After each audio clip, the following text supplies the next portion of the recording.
Going live now.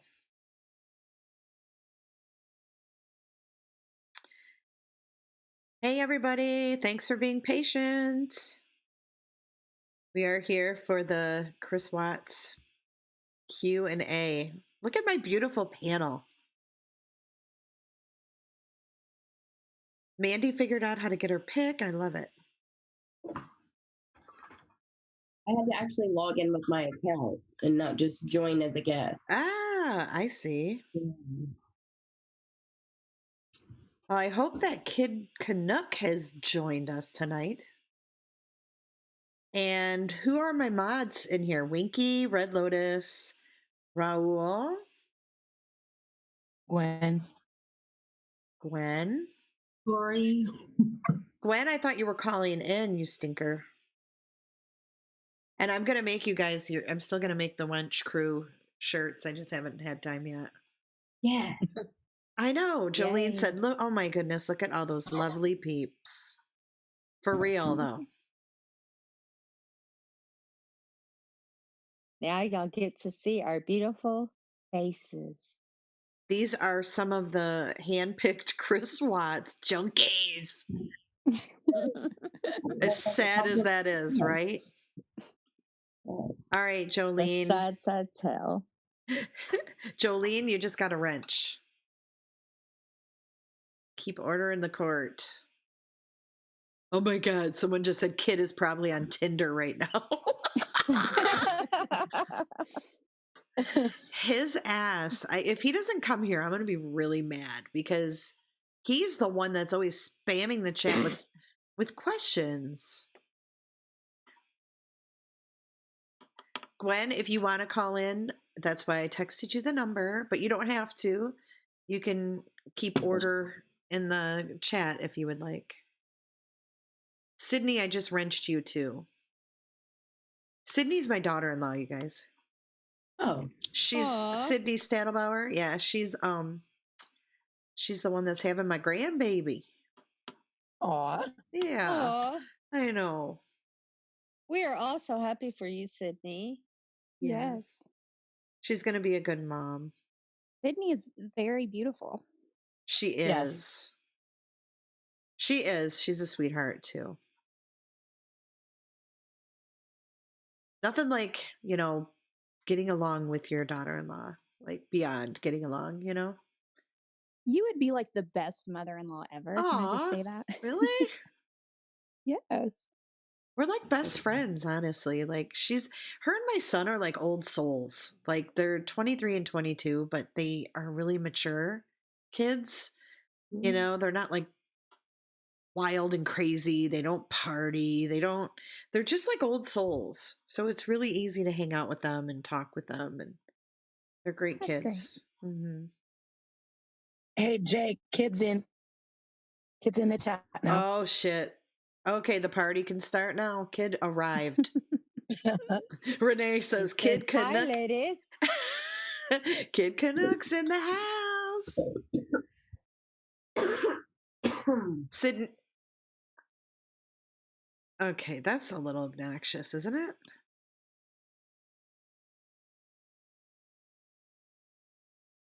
Why are we not seeing that? Do you guys know what that is, that noise? Did you hear it? No. Oh. No. Well, I have this Streamlabs thing set up, so I'm sure Gray's going to think I copied him, but whenever I have a subscriber, it shows a little fingerprint. Like that. That's cool. Did you hear it? But you can't see it, can you? I don't know why you can't see it. But anyways, I have that. And then with the super chat, I have, I don't know if any of you caught me, Oni, and John Saturday night on John's channel. Yes. We were on mine. Then we went over to John's channel and Oni was asleep. And then he was muted and he couldn't get off mute. So like John and I had been talking for like a half an hour, just totally forgetting that Oni's even there. And we're talking about the missing girl, Brittany Shank, and how she walked around and was knocking on she was knocking on someone's house, on their door. And the kid was scared. It was a 17-year-old kid. And he was like, fuck, I'm not answering it, you know? And John was talking about, holy shit, you know, I've got a door right next to me. And if somebody was knocking on that, it would scare the shit out of me. And then it was like quiet. And all of a sudden, Oni, hello? and and John was on, well, he was on video and I just had my picture up, but his eyes got bugged out and he like looked to the left, looked to the right. He thought it was me. He's like, and I'm like, oh my God, like, what was that? He's like, oh my God, I thought that was Jay. I thought she stubbed Yeah, I her think toe he or got something. You felt. Yeah, he thought I got hurt. But I made that my super chat. Yeah. It's John's eyes and then Oni, a little sound bit, and it's That's funny. awesome. I love it. Oni, hello. I'm trying to figure out why it's not popping up though. Hold on.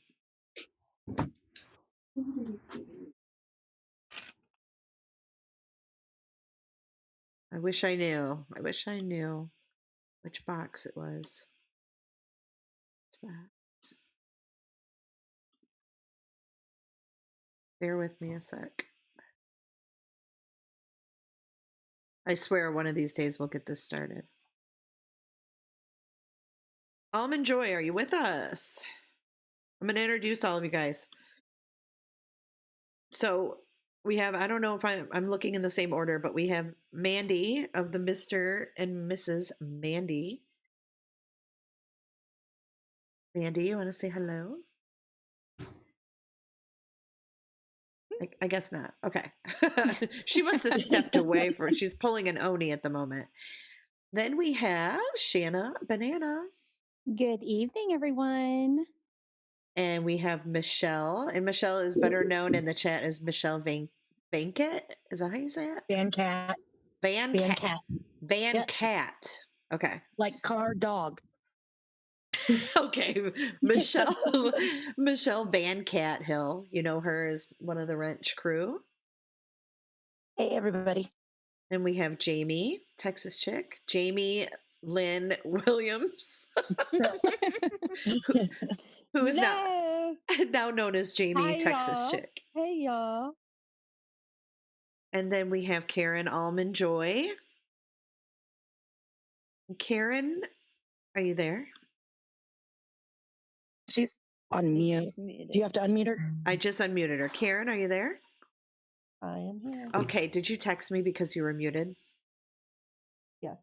I'm sorry. I didn't know if you did it on purpose or not. But I don't know if all of you remember Almond Joy. I know she didn't recognize some of you guys. She's been working a lot and she's been busy, so she hasn't been around. But she actually attended the Watts hearings out in Colorado. So she saw the sentencing, and then what was the other hearing? The plea? Yeah, I was at both of those. Yep, the plea and the sentencing hearing. She was actually in the courtroom. So that's really interesting. So if anybody has any questions about that, she's going to be your gal. And then last but not least, we have Tori. Sunburnt Tori. G'day from Tasmania. And yes, Tasmania does exist. I thought that was just a little animal in like Looney Tunes. But apparently it's a real country, right? It's a state of Australia. It's a little heart-shaped island at the bottom of Australia. Oh, it's an island. Ooh Yes. la la. So it's Very exotic. Is it? Is it an exotic island? Well, it's no, exotic's not the right word, but it's we've got gorgeous food Like here tropical seafood. and It's not tropical, it's dry. oh. Yeah, we're very south. We're the closest Australian state to the South Pole. Nice. Oh, the chat. That's Another app. that's the only geography I know. No, I never knew that. So very interesting. Okay. Hey, Jay. Kid just said that he has a question about the panel being all girls. And he's asking if this is fair. Well, Yep. I'm sorry if you Mr. want. Mandy's here. Who? You know, Mr. Mandy. Oh yeah. See, Yeah, no. Mr. Mandy. See Mr. Mandy up there? He's not a girl. He's just lurking, though. Well, that's fine. He's still present. So there you go, kid. Now, no more stupid questions, kid. Real questions. All right. This is not a panel of my peers, all women. I'm a man. That's what I am. I can't. He can't call in because he's got all the questions, not the answers. My panel's got the answers. We're just a panel. We're not a jury. Yeah, I know, Annette, but there's nothing I can do. So anyhow, let's get this rolling. So let's start asking your questions. And are you guys looking at chat, or do you need me to read them? I'll read them. I'll read them anyways, just so everybody knows which question we're talking about. Yeah. Golden, how about when all news panels were men? All right, come on, kid. Let's have it. This is your night.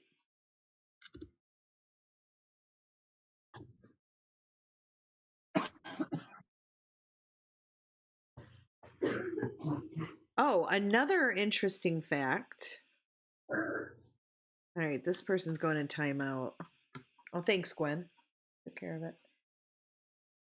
Oh, Almond Joy is muted again. Okay, so what I want to do real quick.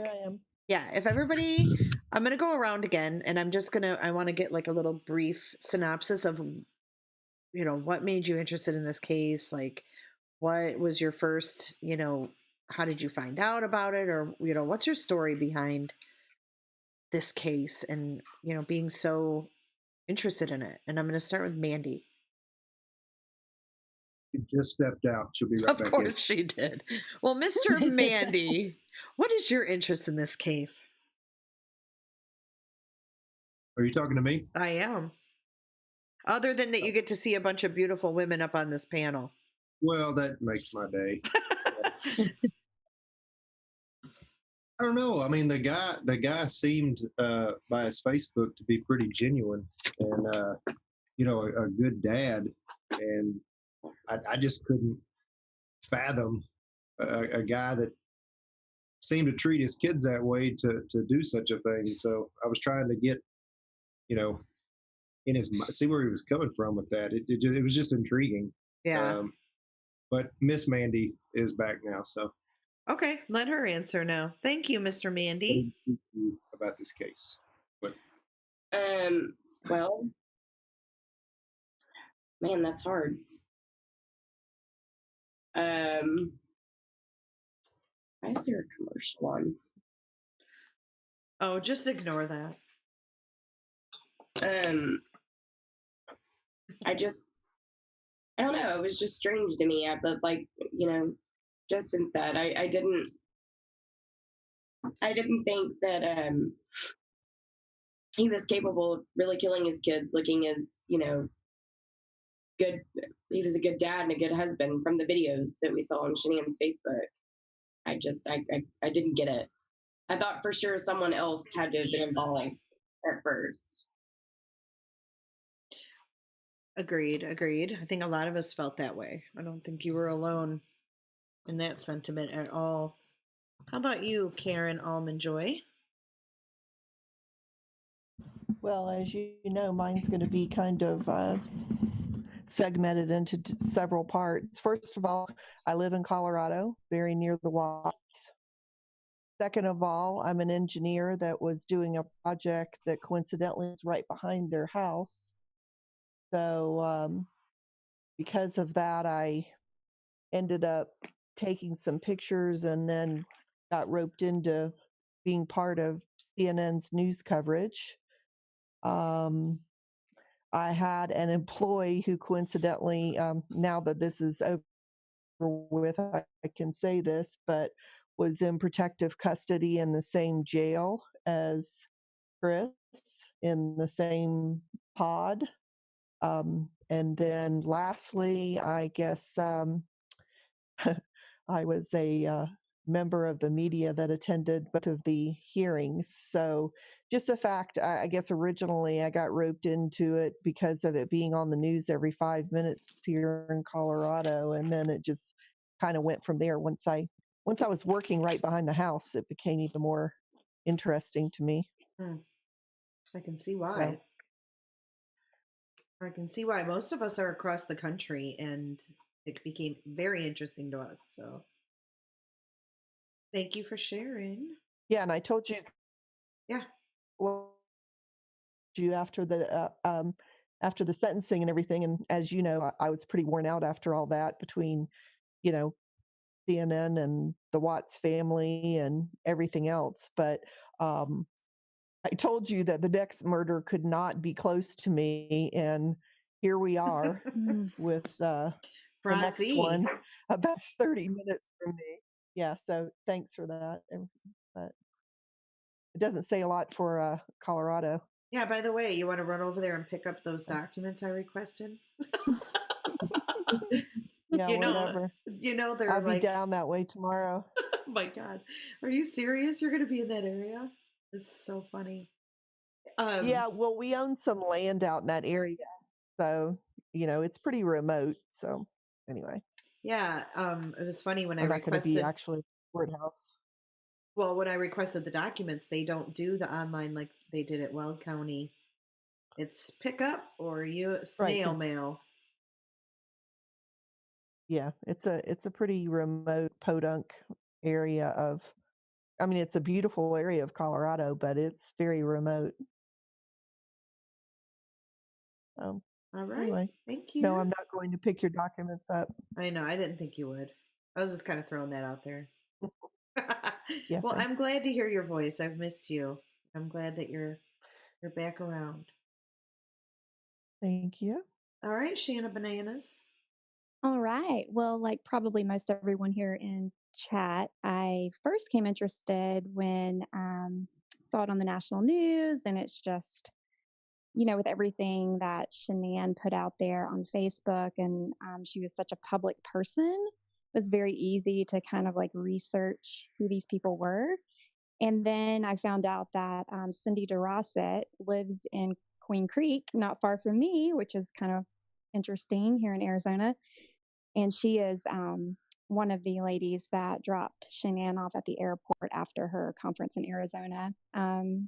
And so that was interesting. But yeah, it's very intriguing just to know that we can look at all of this information, both their personal lives on the internet as well as the discovery, and just kind of dive deep and research everything. Awesome. I have the same sentiments. How about you, Michelle?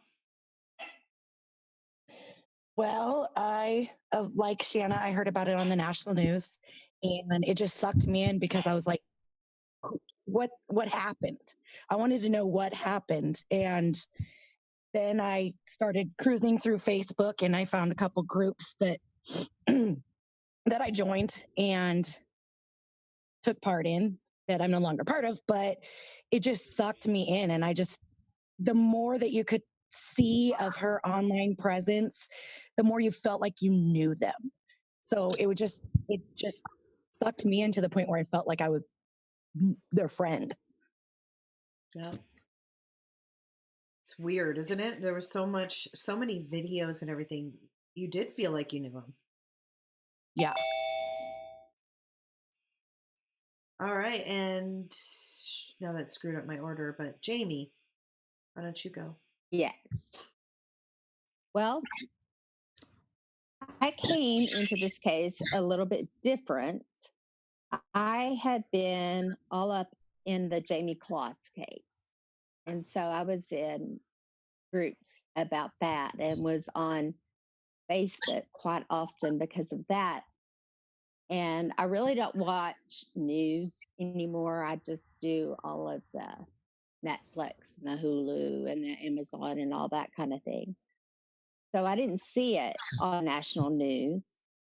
but I saw it through like CNN, and I would watch Ashley Banfield every day and was in the Jamie Claw. So a lot of things started popping up about this deal in Colorado.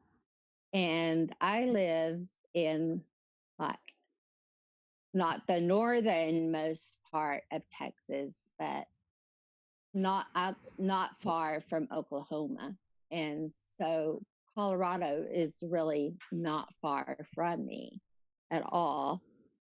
And neither is New Mexico. So here, that's big news. And I have some friends that also live in Colorado, and that's just like one of my favorite places. And so I was like, what the hell? And then, you have all the videos, and I mean, it just totally sucks you in from all of that, and then I was actually watching Ashley Banfield when Joy comes on the TV and with her pictures. And I mean, it was just the entire thing was totally insanity. But when I saw I'm one of those that was like, okay, you're guilty. But when I saw him for the first time speak on his front porch, I just really felt he was guilty. But I wanted to keep an open mind about it. And so that's when I started crossing over into some other forums that weren't like that, as that they were giving you the other side of things that they felt they saw. Like, and so that's really how I came across all of you guys. Wow. So you came into it thinking he's guilty as hell, and then kind of went and read a different side from there. Interesting. Yeah. Very cool. I just wanted a whole full story, that if he wasn't, then, I wanted another side to that story. Right. And because I like to have all the sides. I don't want to just have one side of it. Agreed. I will open my mind to see all the sides, to hear all of the evidence. And right. We got it pretty quickly. Yeah, we got it really quickly. And I think that's what has made all of this so crazy too. It's just like boom, boom, boom. All right. Yes. Well, thank you. And Tori, last but not least. Back in the last century, I was actually a criminal barrister, so I'm a bit of a true crime fanatic. And I was listening to an Australian podcast, another Chris Dawson, around the time, before the Chris Watts case, but they, on the podcast, they sort of had a bit of a hiatus after they'd been doing a lot of investigating. And I've got a community I started on Facebook, not true crime related, but quite a large community. And somebody posted the interview. They were just missing at the time in our group. And being a social media addict, I sort of got onto Twitter and YouTube and started searching for groups in Facebook, and I stumbled across your group, Jay. And that's sort of how I got into it. But yeah, true crime's a pretty hardcore passion of mine. What is a barrister? I think you call them an attorney, a lawyer. Oh. So did you go to school for that?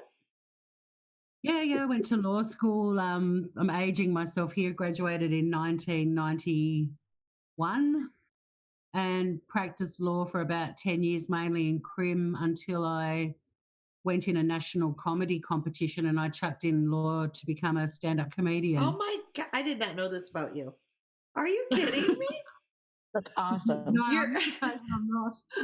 You're attorney turned comedian. I love it. That's awesome. And you are funny as hell. Like you constantly crack me up. So I'm not surprised to hear you're a comedian, but I did not know all that background about you. That is really cool. Thank you. And here I thought you were just some run-of-the-mill chick from Tasmania. Well, I am a run-of-the-mill chick from Tasmania. I just changed careers a lot, and but comedy. I still do comedy, but I am actually using my law degree again. I work for an American company, funnily enough, now as a in-house legal counsel for them. So I'm a lawyer by day and a comedian by night sometimes. That's very cool. Thank you for sharing. Pleasure. Now, I have a lot of questions already lined up, but I want to give Gwen the floor for a second because she wanted to call in and she wanted to read something for all of us. And I think we can probably comment on it when she's done. She probably can't unmute herself, so I'm going to have to unmute her. Oh, wait, can you hear me? I can hear you now, Sweet Pea. Yay! Hey, guys. Okay, so I wanted to call in and so Kid Canuck left a fucking novel on one of the comments. So I wanted to call in since this person won't call in and read it, and then you guys can kind of discuss it because this person does make a lot of good points. So I just wanted to call in to you guys and read what they wrote. Perfect. One day on the video that you post, it doesn't matter what video it was on. Okay, I'm going to start because this is going to take me a while. And stop me at any point if you want to interject or anything like that. 3.5 hours, folks. That's what we're dealing with. From 1:48 a.m. when Shanann arrives home until 5:18 a.m. when Crispy starts the truck. Yes, Crispy could have killed the kids before Shanann got home, but I don't believe this because the canine dogs did not pick up a death scent. The bodies were moved out of the house within minutes, and this is why Crispy had no hesitation in allowing the canine cop to try and sniff out the truth. The House Vivint system proves there was no movement on the main floor between 1:48 and 4:23 a.m. Hence, I'm just going to call him Chris. I'm not going to call him Crispy. Hence, Chris either slept upstairs or in the basement. Shanann either walked upstairs as soon as she got home or she walked downstairs to see Chris as soon as she got home. Either or, there was no movement on the main floor until someone either walked downstairs from upstairs at 4:23 a.m. or someone walked upstairs from the basement at 4:23. At 12:43 p.m. on August 13th, Chris told Shanann's friend Cassie that he and Shanann spoke last night. This means they spoke when Shanann got home at 1:48. Chris did not tell Cassie they spoke in the morning, equaling 4 or 5 a.m. See PDF page number 1930 and Discovery page 2125. Chris told the media he saw Shanann briefly when she got home, 1:48 a.m. He tells the cops he and Shanann had an emotional talk after he got up at 4 a.m. He tells the cops he slept in the master bedroom and Shanann was in that bed when he left for work. It takes 3 to 4 minutes to kill each person. Chris killed 3 people, so he spent at least 15 minutes of 3.5 hours killing all of them one at a time. There is no way Chris would kill them at 2 a.m. or 3 a.m., then sit upstairs with 3 dead bodies for an hour or two until there is finally movement on the main floor at 4:23. That's a good point. It appears Chris slept upstairs and killed them all after 4:23 a.m. Chris came downstairs to the main floor, then walks down into the basement to get dressed at 4:23. Chris then walks back upstairs at 5 a.m., killed them all, which took 15 minutes, then walked downstairs with one of the kids, puts her in the garage, then walks outside to back the truck up at 5:18. Chris starts the truck at 5:18 and leaves his house at 5:45. That's 27 minutes of time it took to back up and load the bodies. Chris left his truck running during the entire 27 minutes. Once he backs the truck up, he walks into the garage, picks up the kid that he left in the garage, and quickly returns to the truck to put her in the back seat. If you time the intervals in the neighbor's video of Chris entering and leaving the garage, he returns to the truck from the garage really quickly the first time, which suggests one of the kids is already in the garage. The other in and out intervals suggest Chris walked upstairs to retrieve the other 2 bodies one at a time before he appears outside on camera again. It's also possible he moved the bodies to the garage before going to get the truck. But if the bodies were already in the garage, it wouldn't take 25 minutes to simply load the bodies into the truck from the garage after spending 2 of the 27 minutes backing into the driveway. It's my theory, however, that Chris starts the truck at 5:18 and backs the truck up to the garage. It is now 5:19. Chris then walks upstairs and begins killing them all at 5:20 while his truck is running during the 27 minutes. It takes him 15 minutes to kill them all, so it's now 5:35. He loads the bodies during the next 10 minutes and drives away from the house at 5:45. When Chris first backs the truck up, he walks into the garage and returns to the truck really quickly. He returns to the truck so quickly because all he did was grab a blanket from the garage and puts the blanket over the back seat. Eventually, Chris puts each bedsheet wrapped body on top of the blanket. He puts the blanket on the seat to help prevent any traceable body scent or body leaking DNA fluid, drool, pee, from getting onto the seats or floorboards of the truck. When you craft your kill theory timeline, always keep in mind the facts. Number 1, Shanann gets into the house at 1:48 a.m. Number 2, Chris starts the truck at 5:18. There's no movement on the main floor of the house until 4:23. Chris did not hesitate to allow sorry, I missed the numbers. Chris did not hesitate to allow several different canine cop dogs to search the house for death scents, despite knowing he killed all of them in the house. This canine cop fact almost proves he killed them immediately before or right after starting his truck at 5:18. Chris deliberately lies to the first cop when he says the security system shows that the garage door did not close tight when he left the house at 5:27. However, in reality, the truck GPS on PDF page number 490 and 555 prove beyond any doubt that Chris actually drove off the property at 5:45. Chris also deliberately lies to the media when he says the garage door was left unlocked. This is so because when Nichol arrived at the house, the garage door was not only shut tight, but it was also locked. All this nonsense about there being a second gray truck on the street at 5:18 is just that, nonsense. The neighbor that reports the gray truck reported it on Tuesday, August 14th. If you listen to what she actually says she saw the gray truck late in the afternoon on Monday, August 13th. At no time does she say she saw a gray truck when she went to the gym at 5:18. Chris killed them all by himself, and he killed them for the life insurance money. Nichol had nothing to do with this. Chris was broke. If Shanann killed the kids, Chris would have hit the jackpot and gladly called 911 to collect the $40K life insurance money on the kids and be rid of Shanann forever because he was going to prison for life for killing the 2 kids. Chris lied to the cops about leaving the house at 5:27 because that is the time the killings were actually occurring.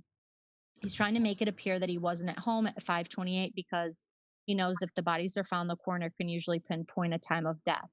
If the time of death was 5:27 to 5:35 and Chris wasn't home, then he couldn't have committed the crime. If the bodies are eventually found, he can say the killer or killers were trying to set him up by dumping them at his workplace. When Shanann was in North Carolina, oh my God, I can't. This is like so much fun. I thought it was over. Oh my God. Anyway, do you guys want me to keep reading? It's like exhaust. It's my jaw's hurting. So do you want me to keep going? No, I'm not kidding. Like I'm. Do you I just want to reading? interject one thing before you continue. Yeah, if you want me to continue, oh my God, I didn't realize it was so long.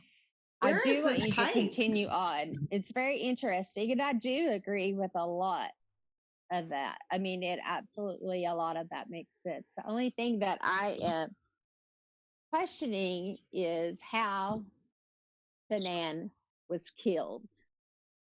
And I don't even know if that's it. I don't know if he gets. I can't remember so much. I don't even know if I read all of it. But he's talking about strangulation taking 3 to 5 minutes. Really, and it's really, and the way that it's laid out, I really do think that it was well thought out. And I wish this person would call in, and talk, and so I don't have to read this. But what I want to state about is that when Shanann had surgery earlier in the year, neck surgery, but for some herniated disc in her neck. I have the very same thing. I have yet to have surgery, but I have done a lot of research on it. And there are no guarantees you can move your neck after you have this surgery. And also, if something happens with your neck, all of a sudden, you could be paralyzed. And I always got a lot of massages because I had a lot of muscle spasms and knots and stuff like that because of these herniated discs in my neck. And I would always ask my masseuse to rub harder in this one area. And she would tell me, I cannot rub any harder on your carotid artery, which runs up the front of your neck.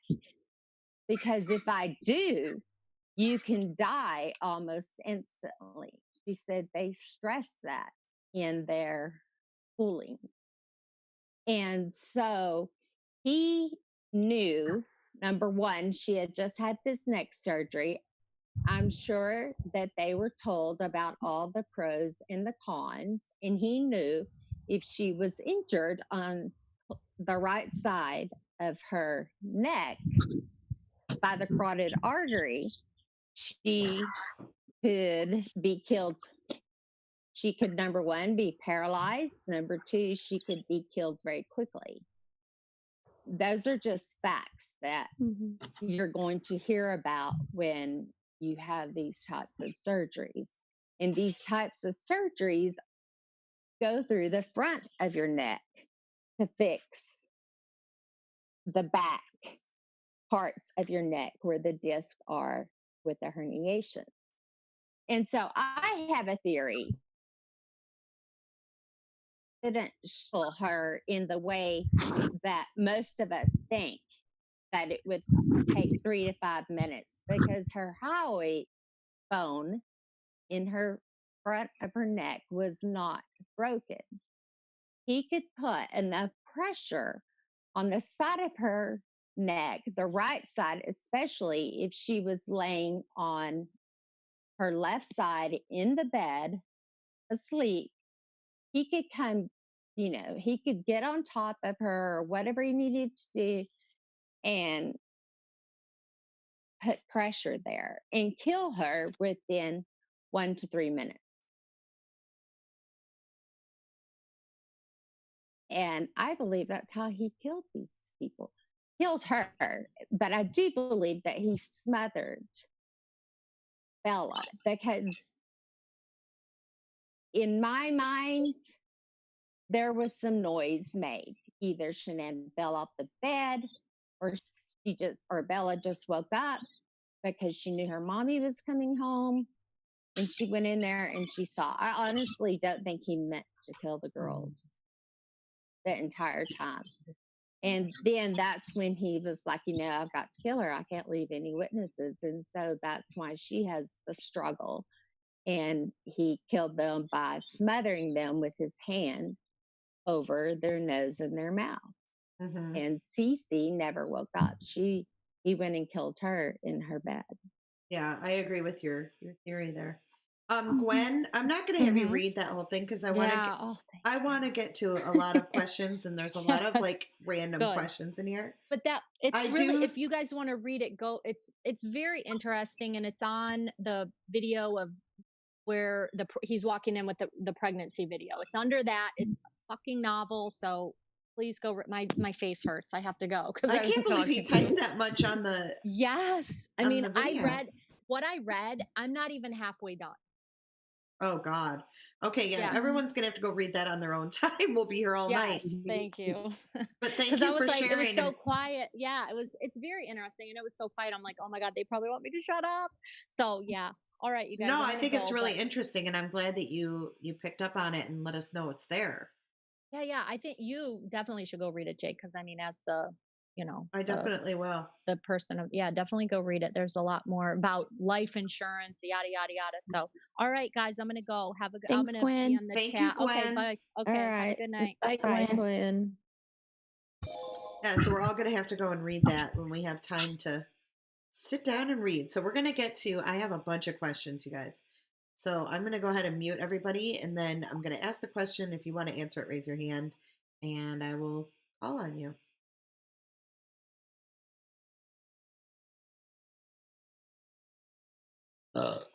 Okay, so the first question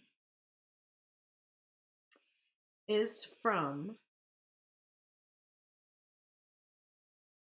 Jolene. Wants to know which room NK saw Shanann Watts and Bella's photo. Do any of you guys remember that? That she had said that she saw a photo in their house when she was there, and it made her feel bad, or she felt like she shouldn't be there in the house, or something along those lines. Anybody remembers that? Raise your hand. Nobody.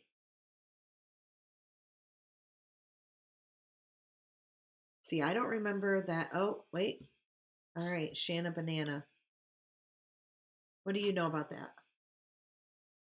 Can you hear me? Yep. Well, I think that if that did indeed happen, if she really saw it at their house and not when she Googled her name or some sort, then it had to have happened somewhere downstairs, like in the kitchen or in the living room when she said she was sitting on the floor working on a stupid macros. Mm-hmm. So, and there's a lot of photos. If you look in any of the videos that the police body cams show, there's a lot of photos of them in their house, especially downstairs. Okay, let's see what Tori has to say.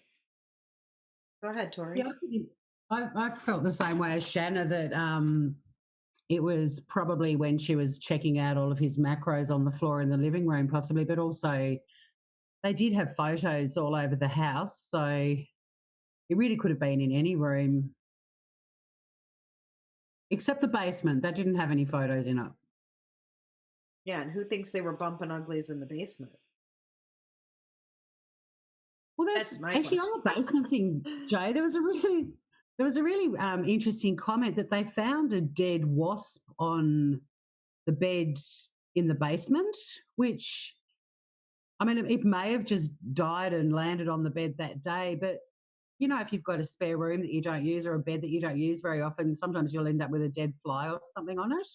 Mm-hmm. I'm just wondering if it had been slept in for a while or not. But maybe if they did do the wild thing down there, maybe a dead wasp came out of her fanola. Her empanada? Yeah. Okay. All right. Moving forward, we're not going to get on the empanadas. All right. Moving forward, we have this is from Kid Canuck. Why did Nichol, then we're talking about Nicole Utoft Atkinson, why did her son ask the cop if the cop remembered him? So he's speaking about when him and his mom were out front and met the police on that day on the 13th. And Nicole's son asked the cop, "Do you remember me?" Does anyone know why, or did anybody catch that?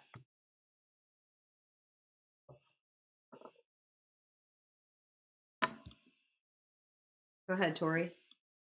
Yeah, I don't want to be a microphone hog, but this is only a theory on this one because there was also a comment when Nicole went to the police station, and I think the son, Nicholas, was with her as well, and there was the comment about you're not in trouble. I think he maybe just had some sort of juvie offence and the same cops had dealt with him before, possibly. I think he was sort of known to them as maybe a bit of a troublemaker. You know, he might have done something in the past and that's how they knew him. That's my theory anyway. It's not fact. I did try to find out, but because he's a juvenile, I don't think you'd be able to access any records anyway. Yeah, I agree. It's probably something along those lines. I just thought, I think just like Kid, I feel like, what are the odds it would be the same cop? Pretty small county though, isn't it? Weld County? Yeah, from what Almond Joy has told me, which I'm going to unmute her. Karen, do you think that it would, especially was it Weld County or was it the Frederick Police Department that he said that to? Oh, good question. Frederick, I think. Frederick would have arrived first, right? Yeah. Yeah, so it was probably the Frederick. Yeah, so they have probably just a handful of officers. It's a very small police department. Okay, well, that makes sense then. Thanks. Okay, so here's another one. Did Chris do the doll thing, or did Bella do it, and Chris took the photo to send to Shanann? Who wants to comment on that?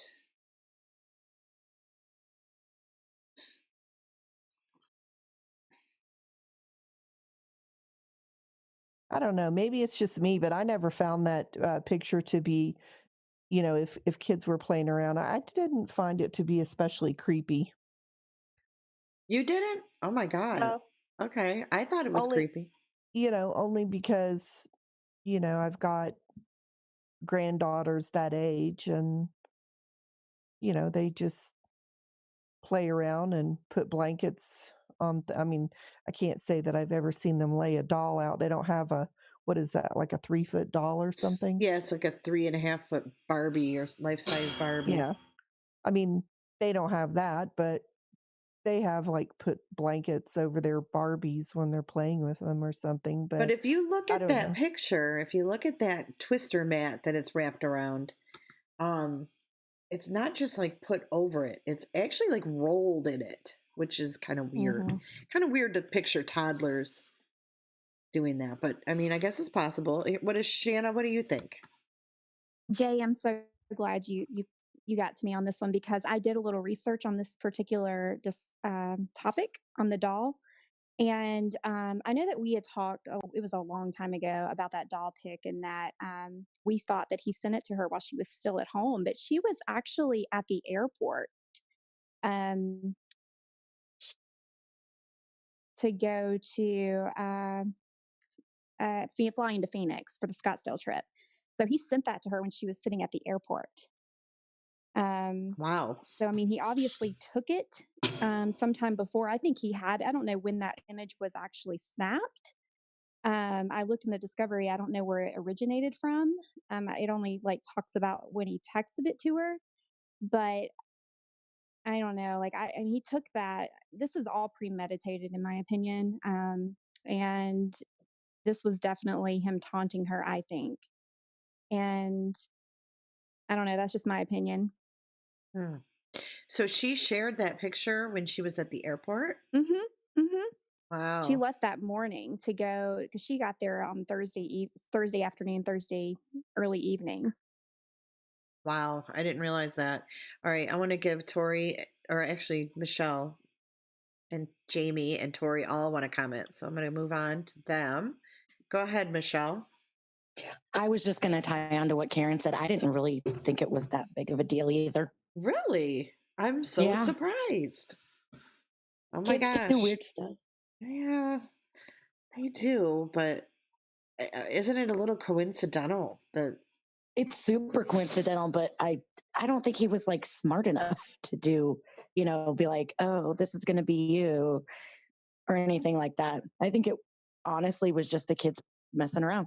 All right. Jamie, what about you? I did find the doll picture very creepy. I knew, like Shanna said, that it was sent to her while she was at the airport. And she posted it. It was like, I don't know what to think about this. And kind of was playing it off as a joke. I think deep down, it kind of creeped her out. And she just kind of wanted to put that out there. And that's why she did post it on her Facebook page. But was still trying to play it off as a joke, but did want people to know Chris had sent that to her. And I have a daughter. Of course, she's almost 20 now, but she had lots of dolls. She played lots with baby dolls, and she never covered up their heads and tucked it around, like the twister mat was tucked around them. Yeah, I thought that was creepy too. Yes. And then another thing that creeped me out about that doll is when they first went into the house with the body cam image, that same doll is standing up in the corner right beside that couch. And that just creeped me out. I know. When they walked in when they walked in that room, I was like, "Ooh!" I thought it was a kid at first. I'm like, "Oh, it's that doll." All right, hold on. I'm going to give Karen another chance to talk. Go ahead, Almond Joy. So, yeah. So I just wanted to clarify. So again, I didn't, and I'm in agreement with Michelle. I didn't find the picture itself or the act of what they did that unusual. What I did find unusual was the fact that he took the time to send it to Shanann. In the context of, did they normally send those type of things to each other? Like, it seems like she overshared everything, but I didn't get the feeling that he did. So for him to take the time to send the picture, to me had some sort of significance on his part, so I just wanted to clarify that. Mm-hmm.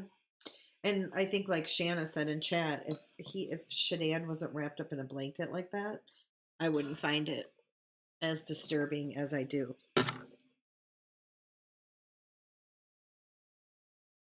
All right, so moving forward, that's always a good one. That doll pick. Dear Carter wants to know: did the cadaver dogs ever get a hit in the house?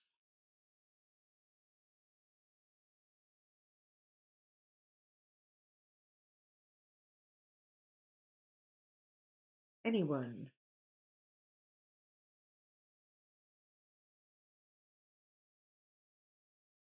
Go ahead, Shanna. As far as the cadaver dogs, I don't believe they did, but I do know that there was a dog that sensed anxiety or some sort of an altercation took place, and he hit in a couple of places, one being the loft area. Is that correct? Was that the cadaver dog, or was it the trauma, the dog that was... the trauma dog. Okay, yeah. okay. The cadaver dog, I don't think hit on anything. I don't think the dog... Yeah, I don't think they scoped out any death. I think there was some trauma. And if you notice, too, under the stairs in the basement, the dog went off there. Mm-hmm. All right, Michelle? Yeah, I was just gonna say about down at the under the basement stairs. I know that they alerted to something there, and then didn't one of the dogs, the cadaver dogs, hit on his truck? Not in the house, but actually like smelled his truck, but it was locked up and they couldn't get in it. That I'm not sure of. If anybody knows about that, raise your hand. I thought I read that in Discovery. I don't remember that. You did? Jamie, what do you think? Yes. The trauma dog did alert underneath the stairs. And then that's when they brought in the cadaver dog, and they thought something a little strange, but they didn't know for sure.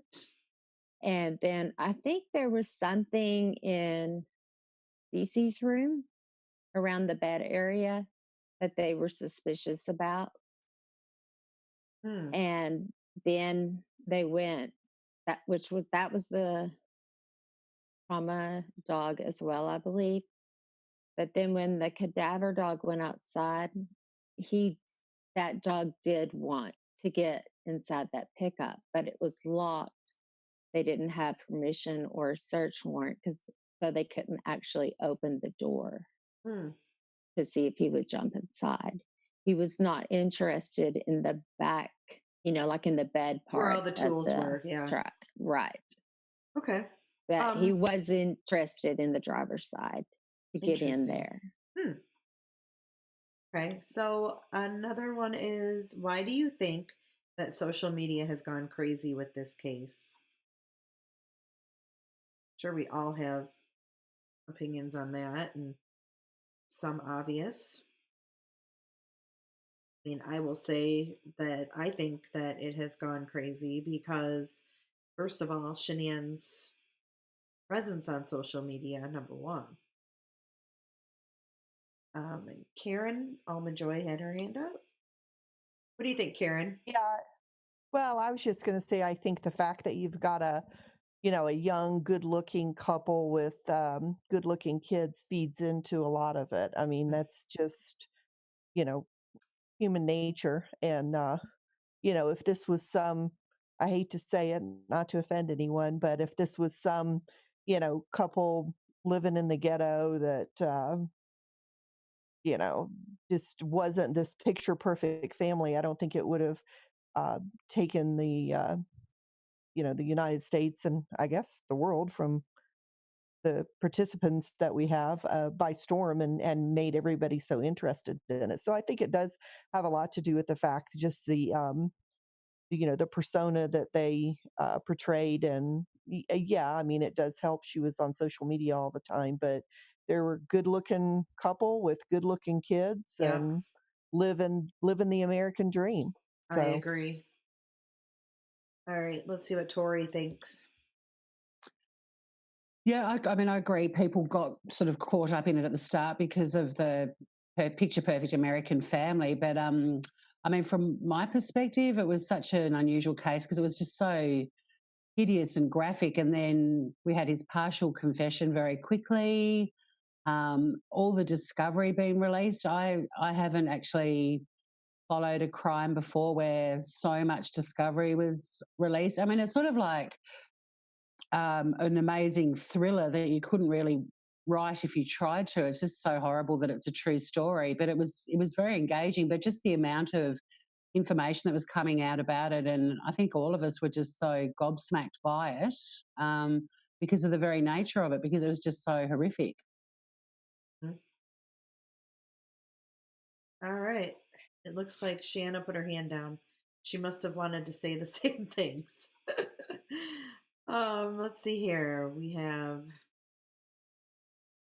Angela wants to know, what did the CBI find out from Charlotte?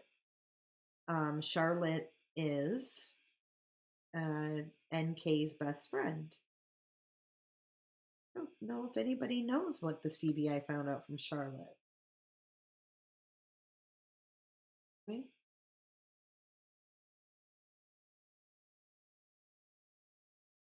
I'm gonna unmute all of you guys. Do we know anything about Charlotte? I don't remember reading in the discovery that they interviewed her. Did they? Well, I know that in the second dump of discovery, it was stated between NK and the CBI detective Kevin that he was going to be calling Charlotte. But I don't think if he talked to her, that was ever, disclosed. Okay. All right, here's Charlotte's dad had only just died. Remember, NK was adamant that the cops didn't call her and harass her because her father had died. I mean, I think, to me, the only really interesting thing about Charlotte was when NK said she hadn't told any of her friends and the cops had the text messages proving that she had. Apart from that, I didn't see any other Charlotte references myself. No, I didn't either. Texas Angel says, I'm curious about the neighbor's security cam. It was motion activated. Seems as though headlights were triggering the camera, then would record for the next few minutes. Any chance it would see him move bodies?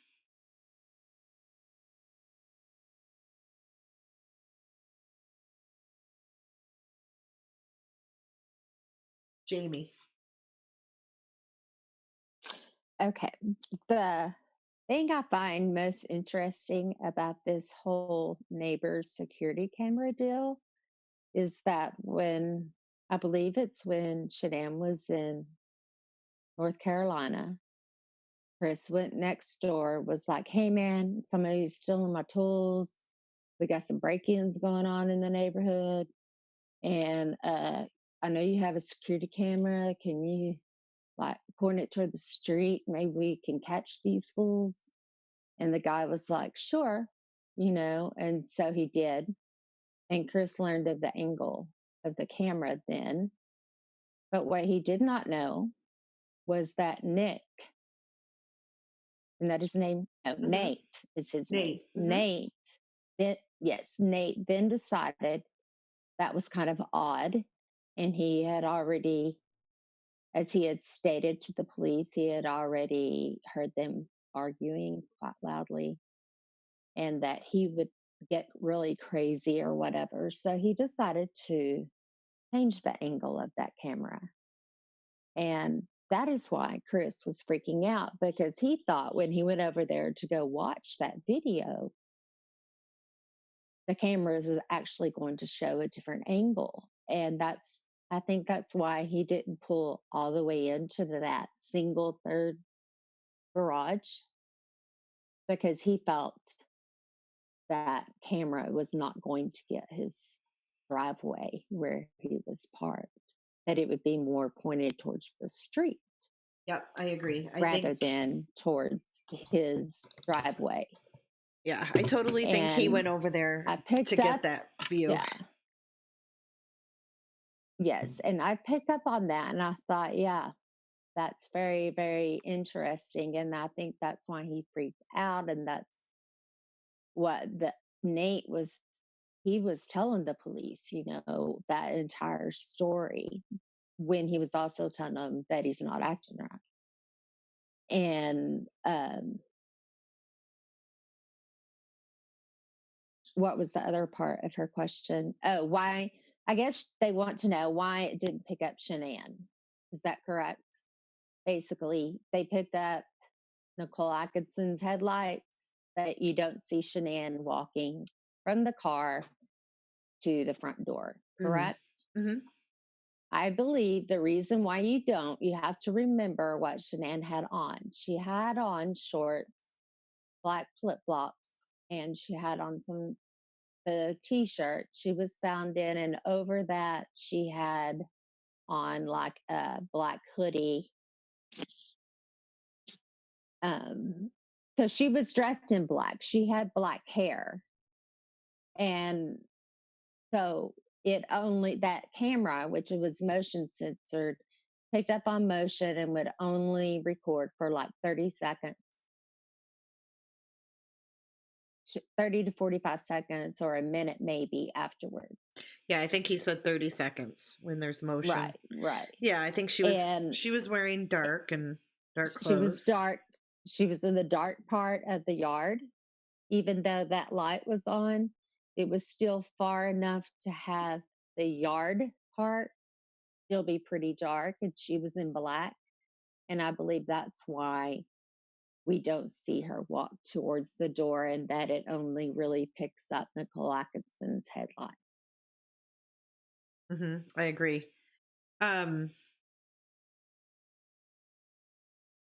Sorry. And so I lost that's track. my thing on the camera. Okay, so does anybody want to talk about the order that went through at 2:30 in the morning for the hair products, and it was declined? I've heard a couple different stories. I've heard that somebody was buying something and it was declined. And I've also heard that it was a auto shipment. So I guess my confusion, and I'm glad someone asked this question, which it was Sydney. If it was an auto shipment, where did they get this info from? Was it from a phone or was it from their Wi-Fi router? Because I guess I assumed it was from the Wi-Fi router. So Shanna, what do you have to say about that?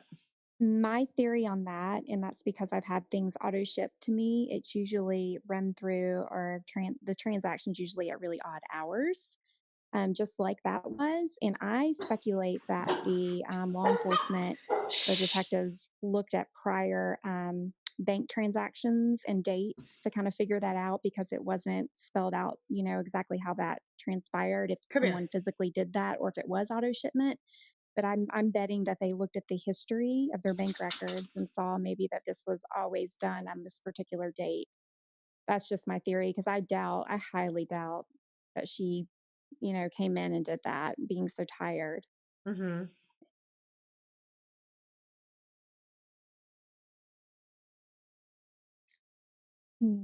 Okay, sorry, I was just reading people's comments. They all kind of agree with that. Okay, question regarding Chris Watts' sister. She has been out of the picture. What's her story? And did Shannon Watts' father state in his police interview that Chris's sister was supposedly in Shannon Watts' home that morning?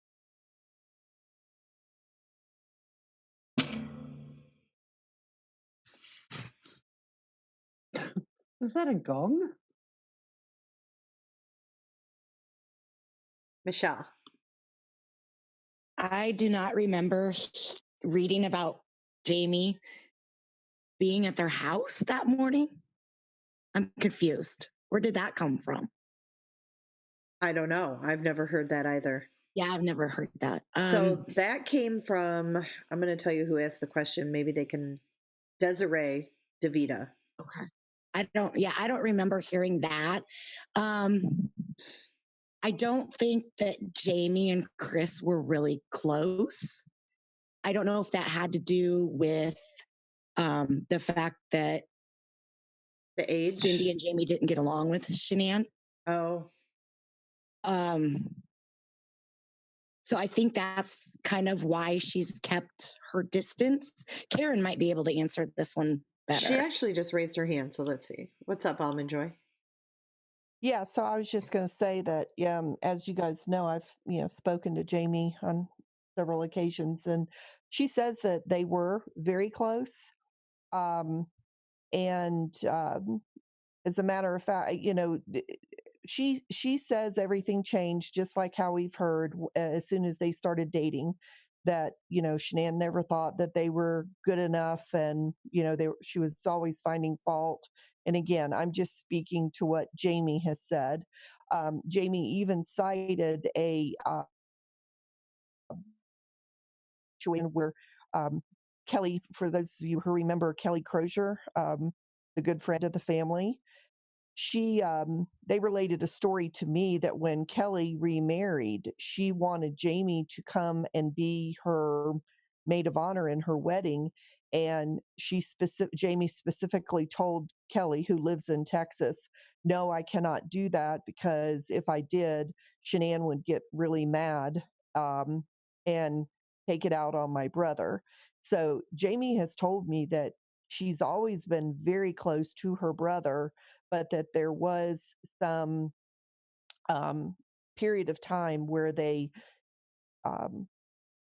not that they didn't speak, but they weren't, visiting with each other and things of that nature. But she blamed it on Shanann. So that's okay. Thanks for that. Do you have more to add?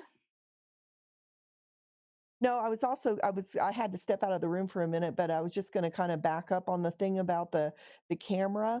I always found it strange that if Chris's truck, if he really had tools, I don't buy off on that story at all about him having tools taken from his truck, because if you look at the crime map for that area, there is no break-in or theft or anything like that anywhere in the vicinity of their neighborhood, except one that was in January of 2018. So if he really had tools stolen or whatever, you think he would have reported it to the police. Yeah, you would think so. And I'm with you gals on that. I think that he totally made that up so he could go over to Nick's and see what Nick's camera showed. Yeah. For sure. But as far as the thing of it being stated that Jamie was in the house, I didn't ever, that's a new one on me. Okay. Ooh, this is a good one. This is from LR. And they asked, do you think Chris Watts was emasculated by Shanann the way John Goslin was by his wife, Kate?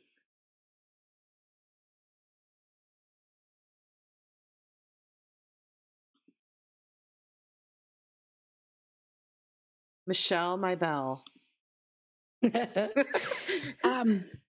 I do, but I'm not here to talk bad about her. But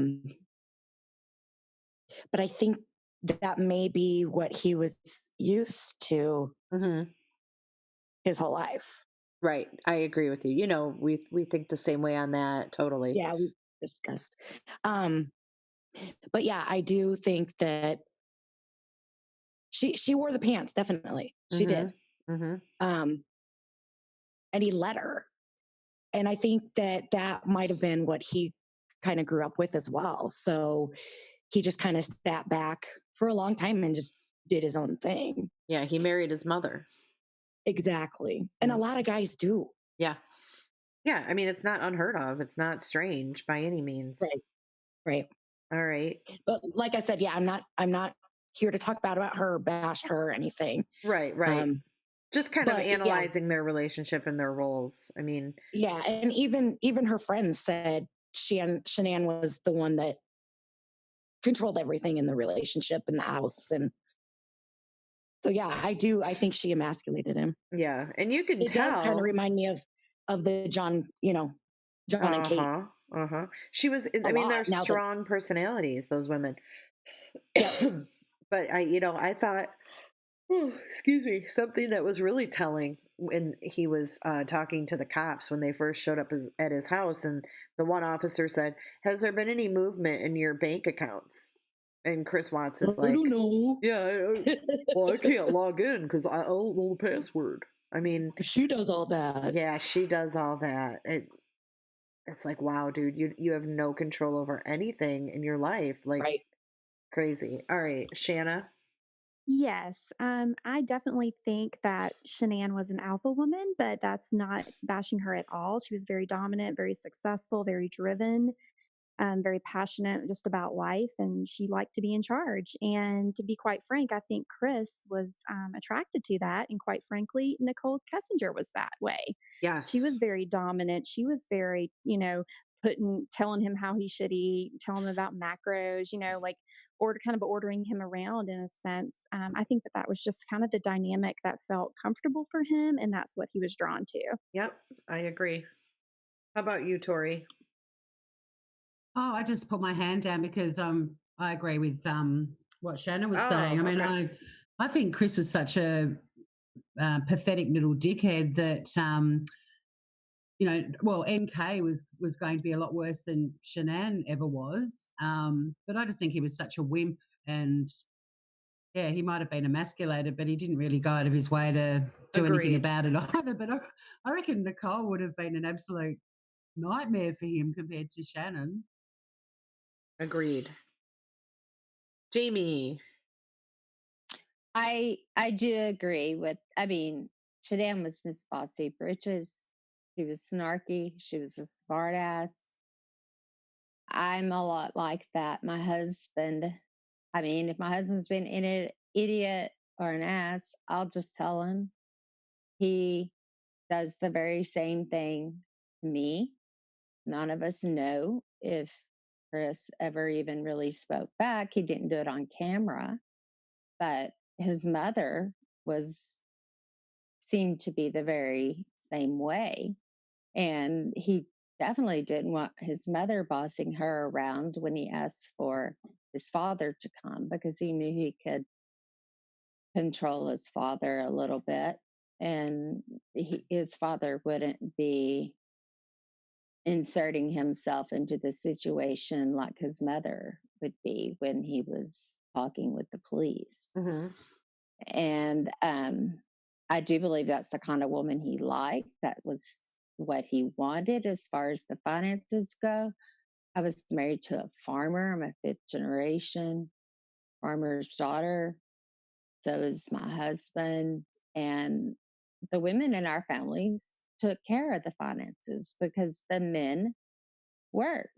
Mm-hmm. And it hasn't been till recently, when everything became online and more accessible, Yeah, my mom always did the finances. You're right. Yeah, has my husband ever really looked at that? And for a long time, when it first came out online, my husband would be like, "Can you pull that up?" Or let's look Right. at I mean, I this," or get that, whatever. but Chris Watts was he was pretty savvy online too. So the fact that Right. he couldn't even log into their banking, I think says a lot. Yes, I could see if I he mean, wasn't like tech savvy. Like, my husband's not a big right, online person. So like right. he has the app on his phone, but I had to put it on there and I had to like put the the info in and save it. Mm-hmm. He wouldn't have done that on his own. But Chris Watts is pretty savvy with Facebook, Right. Twitter, all that But I stuff. don't think he really cared. No, I don't think I he cared. really I don't think think that's he the cared. point. Yeah. I don't think he cared. And they were having sex 3 times a day before she went to North Carolina, because that was in her text. And then when he got to North Carolina, there was nothing. Mm-hmm. It was like crickets. He wouldn't even touch her, wouldn't talk to her, wouldn't kiss her. barely had anything to do with the girls. It seemed not like he used to play with them. And things had definitely changed in his eyes during that time. And um, I do think she did get carried away with her online videos, and she would get caught up, and she would probably say things about Chris that maybe she shouldn't say on a live Facebook video, and I think it was sometimes just in her frustration of the moment. I don't know if she necessarily meant it to be emasculating towards him. I think she just said it, said what she was thinking before she thought about, which I think we can all kind of learn. I think we mouth. can all learn from that, because I think we're all guilty of Right. that at times. We get comfortable in our relationships and things, and I think it's something that we can step back and kind of learn from. And Right. and I can see both sides of it. I guess that's what I'm trying to say. Because I do agree. I mean, she was a dominant person, but that's what he wanted. yeah, he was comfortable with that. Right. The next question I have is about Shanann's phone. How do you think that Shanann's phone ended up in that couch covered up with the pillow, or shoved in the cushion? Do you think she put it there? Do you think there was a struggle and it fell? Do you think Chris put it there? What's your take on that?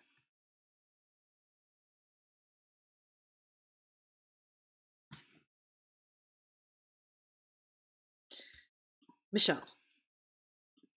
I don't think there was a struggle based on her not having any defensive wounds. I honestly think that was like an after the fact thing, and he just shoved it in under the pillow.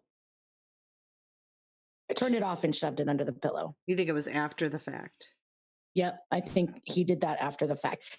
I still think she was asleep when he strangled her. So you don't think that she was on the couch? No. I Okay. don't, because the stains that are on those sheets, I think, are her makeup. Yeah, I do too. The pillowcase.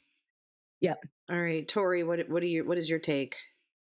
Okay, I've got quite a random theory on this one, based on the footage of him when he arrives at the house, because he goes to her car and gets something out of the car, and then it takes him about 20 seconds before he comes around and opens the front door and lets everybody in. And I've got a theory that he had powered down her phone and put it in her car. I think his plan was to get rid of her car later on and make it look like she'd just taken off. And I think he grabbed the phone, ran upstairs, shoved it in the couch, and then ran backstairs and let everyone in. And it could be completely fanciful, but I'm really curious to know what he actually got out of the Lexus and why it took him so long to get around to the front door to let the cops and Nichol and everybody into the house.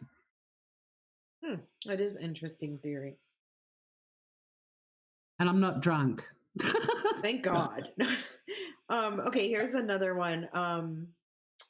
I can answer this, but I'm gonna give you an opportunity. I think Karen will be able to answer this pretty easily as well. Why did his parents not attend their wedding?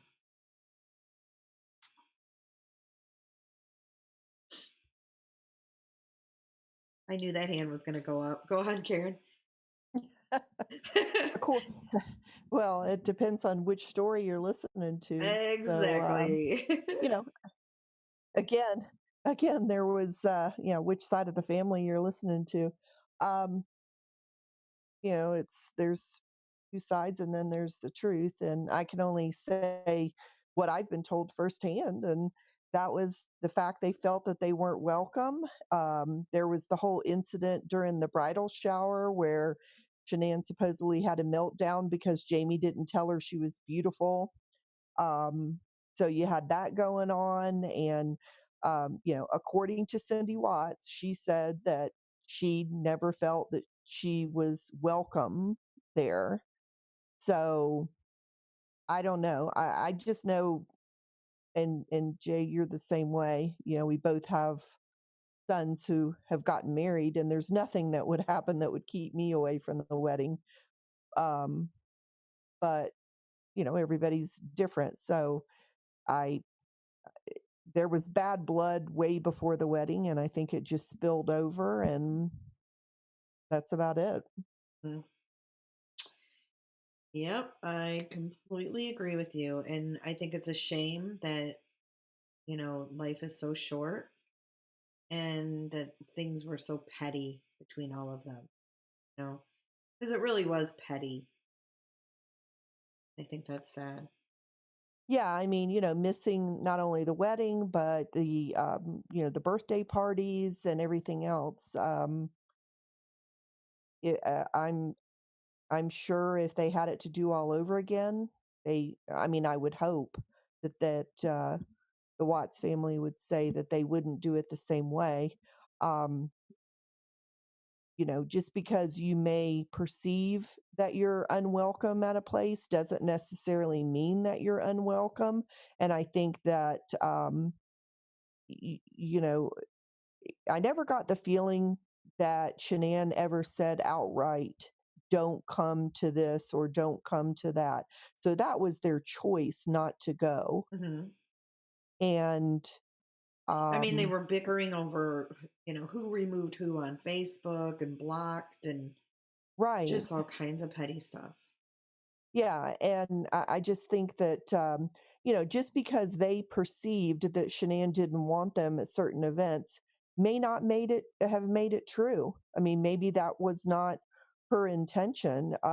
Again, being a dominant personality, maybe she gave off that vibe, but I wouldn't have me personally, I wouldn't have let that stop me from attending something. So, No, hell no. Sometimes you got to suck things up, yeah. like we've talked about many times. Let's see. I don't understand why no marks. If she didn't, I mean, she obviously didn't fight back. But then someone else to piggyback that said, "How can you be strangled in your sleep? Wouldn't you wake up?" And I've thought of that scenario in my own mind. Like, if someone were to attack me, I'm sleeping, and they put their arms around my neck, I mean, I would come to pretty quickly.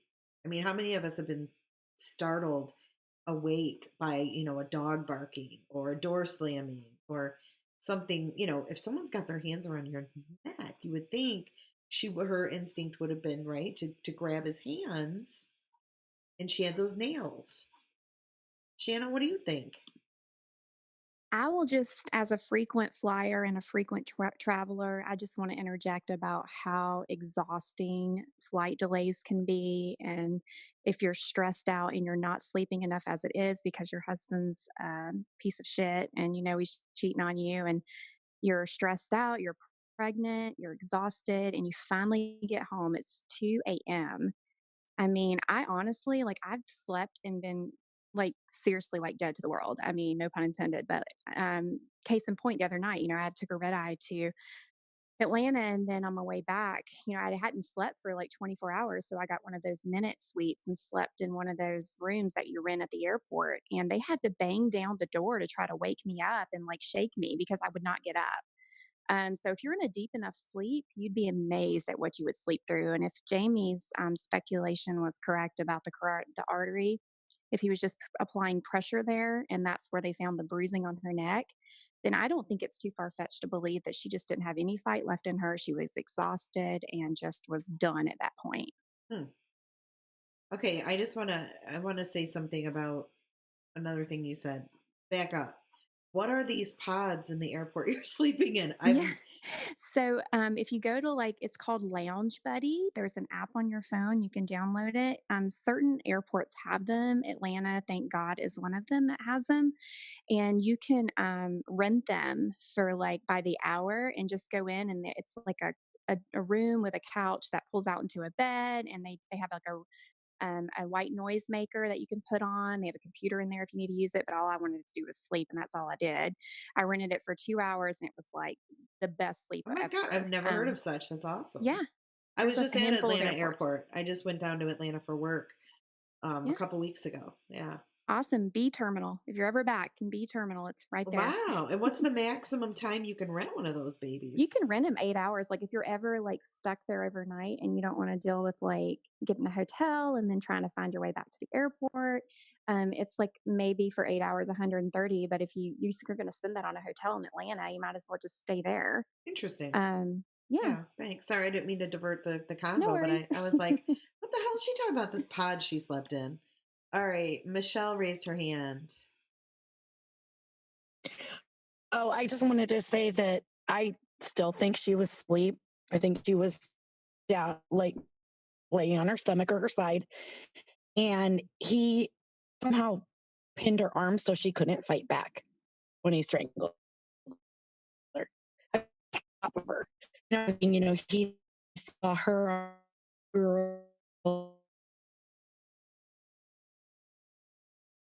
that there's a little bit of truth in what he on top of her and somehow pinned her arms when he strangled her. I think she was a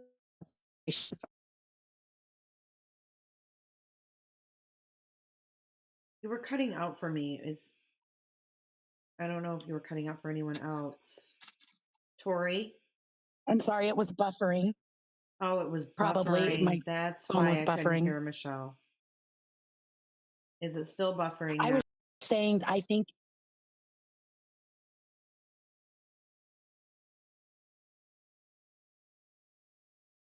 Can anyone hear me? I can hear you now. Can you hear me, Jen? Yep. Okay. I was just saying that I think that I think she was asleep in the bed, either on her side or, you know, kind of on her stomach, facing the pillow. And he somehow pinned her arms when he strangled her. That's how I think it went down. Yeah, and I think that's what Michelle said too. She was cutting out a little bit, but I think she said that, you know, her arms were down. I am Michelle. Oh. What? I thought you were Tori. Okay, you guys both. I am Michelle. All right, you're both getting muted because I'm confused. Okay. Moving on. Does anyone have anything else to contribute to that question?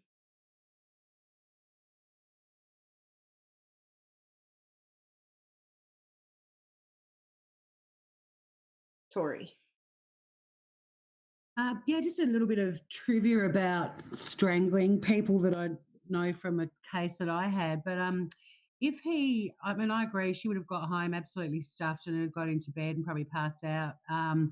If he applied pressure to both of her carotid arteries, he could render her unconscious in about 20 seconds.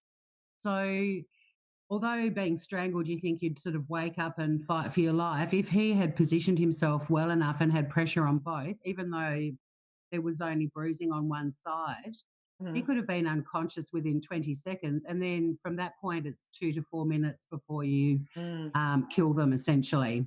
Bit graphic, I know, not very cheery, but if he knew what he was doing, and also with her neck surgery and he got onto those arteries, he could have knocked her unconscious before she realised what was going on. Yeah, because she only had marks on one side of her neck, so. Yeah. I mean, you know, he could have rolled her over and got on her back and held her arms under her and done it from that direction too. I mean, it sounds like it was a one-handed thing, but my understanding from when we had this trial is if you apply pressure only on one carotid artery, it has little effect. But if he was able to do it on both sides and it didn't cause bruising, perhaps on the side where she'd had the operation of the scar, I can't remember how far up, it wasn't actually that far up, no, ignore that. But if he did it in that manner, or if he sort of smothered her and strangled her at the same time and he had her arms pinned down because he was on her back, then that might explain why she didn't fight back. I just have to play off what Jay in the chat said, and that would be Jay Leal. She said, if I came home after I thought my husband was cheating, I would not fall asleep. And I had this discussion with John Crimes the other day. I absolutely would not fall asleep. Even though I might be super exhausted, if I was gone for the weekend and I was literally sick to my stomach all weekend because I had this feeling, and then he went out to dinner and spent this money And I really had a feeling now, that something was wrong, something was going on. My ass would not have come home and went to bed. My ass would have come home and said, "Wake up, motherfucker, because we need to have a talk." And I wouldn't have been able to wait till the next day. But that's me. That's me. And I want to say that, being that Shanann was such a bold person, that she may have been the same way too. Rebecca, what do you think? Shit, I wouldn't be sleeping. I'd be all over his ass. Mm-hmm. Same. I would have been like, "Dude, you need to wait." Like, even if he was sleeping, I would have been like, you need to wake up, because we got some shit to talk about. Shanna? I just actually think both happened. Honestly, Jay, I think she might have came in and she was fuming, and they had, a discussion, a very heated discussion, but he knew exactly what to say to kind of calm her down for the night, and said whatever he could just to kind of get her in a place where she would sleep. And, I just feel like she was at that point maybe vented, and they probably did argue a little bit. And she at some point had to have fallen asleep. Um, and then that's kind of when it happened. Now, that's just my theory. But I don't think that it was like some long drawn out fight, because if that were the case, if he killed him that early, in the timeline, then I feel like the cadaver dogs would have definitely picked up a scent. Unless, I mean, they would have had to have somewhere, even in the garage. That's my theory. I mean, I feel like like everything that Gwen was reading earlier, I feel like is on point. Everything that was said in that comment, I pretty much agree with. In the timeline, I think he did kill them really quickly right before he left. Yeah. I don't know. I just feel like she would have had to said something to him, and maybe you're right, that he pacified her and said what he needed to say to calm her down and get her to fall Mm-hmm. asleep, that he knew what he was planning on doing. I do think that he did wait for her to fall asleep. Whether Mm-hmm. I have it like two ways in my mind. Like, either he pretended to be asleep when she got home and just kind of, um, or like you just said, they had this, because I think there's some truth in his lies. Like, for Mm-hmm. example, when he gives that interview with the reporters and he says, "We had an emotional conversation. I'll keep it at that." Right. I think that maybe it's true that, like, they had this emotional conversation. Mm-hmm. And Jay, wasn't Bella's bed right above the garage, if I'm not mistaken? Wasn't Hmm. that her bedroom? Yep, because they Because they I didn't think mentioned the about it. garage door opener waking her Yeah, up. because because when Gwen was reading that, that is the only thing I'd not thought of. I always just kind of assumed that Bella woke up when she heard something, either Shanann falling on the floor or Chris trying to rush around the house. But now I'm wondering if he didn't kill Shanann, then go get the truck and open up the garage and come inside, and Bella's like a wide awake, like, what's wrong with my mommy? And that's when all of that happens. Yeah, I thought so too. I thought so too. It's too much. Someone says he's too much of a wuss to do it if she was awake. I agree. They argued. She fell asleep. Do you think Bella and Cece woke up and that's why he killed the babies? I don't think Cece ever woke up. I'll just say that. I don't either, because she didn't struggle at all. But do you think, I've got you unmuted, Shanna, do you think that Bella was just a victim of circumstance? I don't think that he premeditated killing the girls. No, I don't agree with that part about the insurance money on the girls, quite frankly. I think his original plan was to make it look like Shanann left.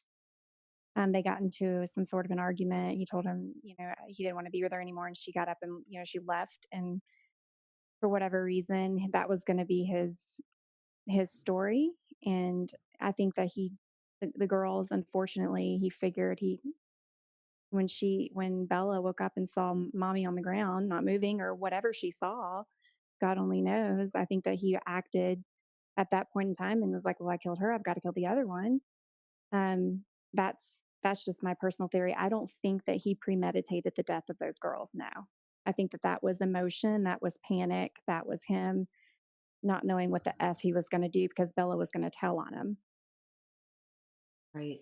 And he had to take care of Cece after that. Mm-hmm. And I think that's why he broke down in the courtroom. And I don't know if Almond Joy wants to chime in when they read the charges. And apparently he lost it when they started talking about Cece, because I think that that was truly like the one person that, there was absolutely no interaction. Yeah, let's see what she has to say. What do you think of that, Almond Joy? No, I definitely agree with that. And again, that was the only time that he showed any emotion during the hearing was, when it came to the girls and specifically Cece, but he could have been starting to choke up when the charge on Bella was read. But I also wanted to mention that I agree. I don't think he planned on killing the girls at all. And you have to reflect back on, well, number one, in speaking to his mother, and she said that when he was in North Carolina, and discussed that he was going to separate or get a divorce from Shanann, he said he was going to look for an apartment. He specifically, he made mention of the fact, I want to get bunk beds for the girls. I want to take them to NASCAR races and things I've never been allowed to do. So he was making plans that involved the girls. And, as we found with him and every other psychopath out there, there is a shred of truth in everything that they say. So I don't think he had plans to kill the girls. Then there's also the other indicator of that would be Jay, as you recall in the note that he wrote, which, I've always felt, and I think you do too, was to kind of set a motive, or excuse me, set an alibi for himself and kind of like, in a way, frame his own, not frame his family, but you know what I'm saying, involve his family in his alibi. Like an alibi. That's what I'm looking for. Sorry. Right. And in that letter, the way that he writes the letter, the order of the names in which he puts it there, he always puts himself first. He puts the girls second. And then as an afterthought, he mentioned Shanann. So I think that it was highly likely that however he planned to explain where Shanann had gone, whatever that story was going to be, I think that his plan all along was to just get rid of her and do exactly what he said, have an apartment with the girls. Mm-hmm. Yeah, I think it's very telling that he was talking about, needing a room for the girls, and me, when he talked to Nichol, me and the girls. I don't think he planned to kill them either. Yeah. Jamie, what do you want to add? I agree with that he didn't plan to kill the girls. And the way I saw, of course, you guys know what Cindy said previous. I had seen Nicole Kessinger's interview with the police in the beginning. And when she was talking to him about where he wanted to live, how much he wanted to spend, all of this, because she was going to help him find an apartment or a house. And he was telling her that he just wanted a 2-bedroom. And she said, well, how about a 3? He said, no, I just want a 2. And she said, oh, that would be cool, because my parents got divorced when I was little. And when we would go to my dad's house, we always had bunk beds. And that made us super close because we were in there together and we would tell all our secrets to each other. And I think that would be a really good thing. And then you can take them to, you would be able to take them to NASCAR races and then I saw the interview with Cindy, and she repeated almost verbatim that that's exactly what Chris had told them when he went to North Carolina. And so I always found that very interesting because he was talking about all this with Nichol Kessinger beforehand and how he wanted it to play out with his girls and this divorce that was coming up. And he had said all that stuff, and she said everything about that in her interview. And then he went, after they had those discussions, he went down to North Carolina and told his parents the very same things. And then I saw Cindy's interview she did on TV after was it after the sentencing that they did the TV interview, Cindy and his side of the family? Or was that before the sentencing? Oh, it was You after. remember? Yeah, it was After, after. yes. Mm-hmm. It was after. And by that time, I think we had the voice transcript. I mean, the voice interview with Nichol Kessinger. We had a transcript or something by that time that I had read that part. And then I saw Cindy's interview and I was like, what she was talking to him that happened between her and her sister after her parents got divorced is the same damn thing he told his parents when he was in North Carolina. So yes, he had gone from being controlled by his mom to being controlled by Shanann to now being controlled and told how to treat his own damn kids when he got divorced by Nichol Kessinger. And I found that very interesting. And his mom was using that, well, he didn't mean to kill them or he didn't. I don't think he did because he was making all these plans. Mm-hmm. But those are the same plans. But I do think that Bella heard the garage door go up if he did kill them very close to the time that he left, which would explain the times in and out, the length of times it took him to go in and out of the house. That would explain it, that he had killed Shanann, had gone to maybe go pull his truck into the drive, and but I think we have Bella to keep woke in up mind, and he killed them then. We have to keep in mind too, what Kid Canuck brought up was that there was no movement. Did you just hear my dog? Right, I do believe that. There was and no that's movement why, downstairs, so between right. those hours. Right. I Right. don't know. And I do believe he killed them very quickly. Yeah. After that. And I do also wonder if the stress that the dogs picked up on, maybe when Shanann walked in, she went down into the basement and they had their emotional conversation there, which is stress. Your blood pressure goes off when you're pissed. And then he calmed her down. She went upstairs or whatever, and I don't know if he stewed downstairs or had gone up with her.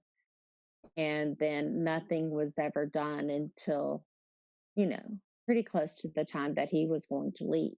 Mm-hmm. Because there was no sense, like cadaver scents, dead body smells.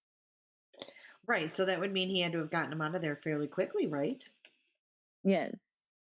But I think maybe Bella had woke up and he killed her, and then, however he did it. But you think it was last minute with the girls? Yeah, that's what I think. I think it was kind of last minute deal because I think she woke up and she saw that something was wrong with her mommy. She was going to tell. What do you think he was going to do if he hadn't killed the girls and they were still in their beds, and if they hadn't woken up, what was he going to do? Take Shanann and leave the girls at home? Well, there have been plenty of men that have killed their ex-wives or soon-to-be ex-wives and left their children with their bloody bodies there and little footprints all over the place. I mean, it has been known to happen that he would just leave the girls there asleep go take care of Shanann and stage it all, and the girls I would just just be there wonder, at the yeah, house. I just wonder if he had actually gotten away with that, what would he have said happened to Shanann? Like, oh, she just That she left? took off.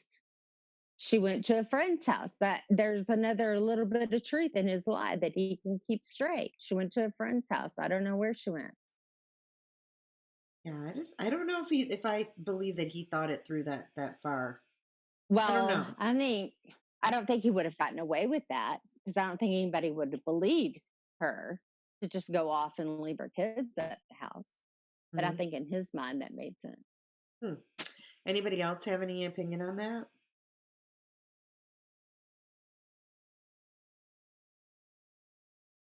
Nobody? You guys all fall asleep? Jana. Yes, part of me wonders if maybe part of the plan could have been to try to stage her suicide.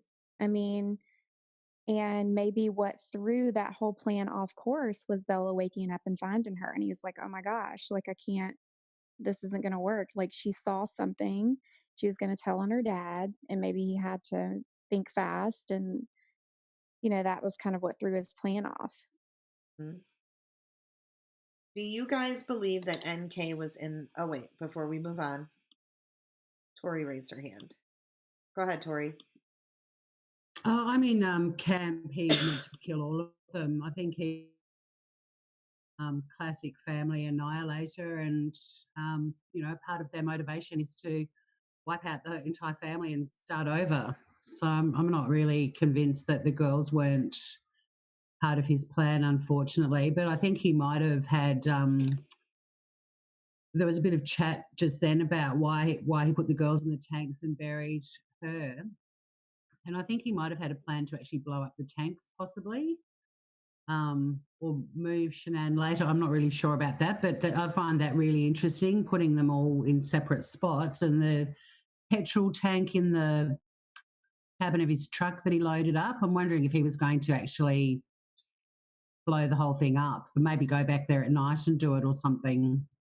Maybe in her Lexus, I'm not sure, but I do think he fits the profile of a family annihilator, and getting rid of all of them was definitely part of the plan. Yeah, I mean, there is a lot of probable theories. It's hard to know.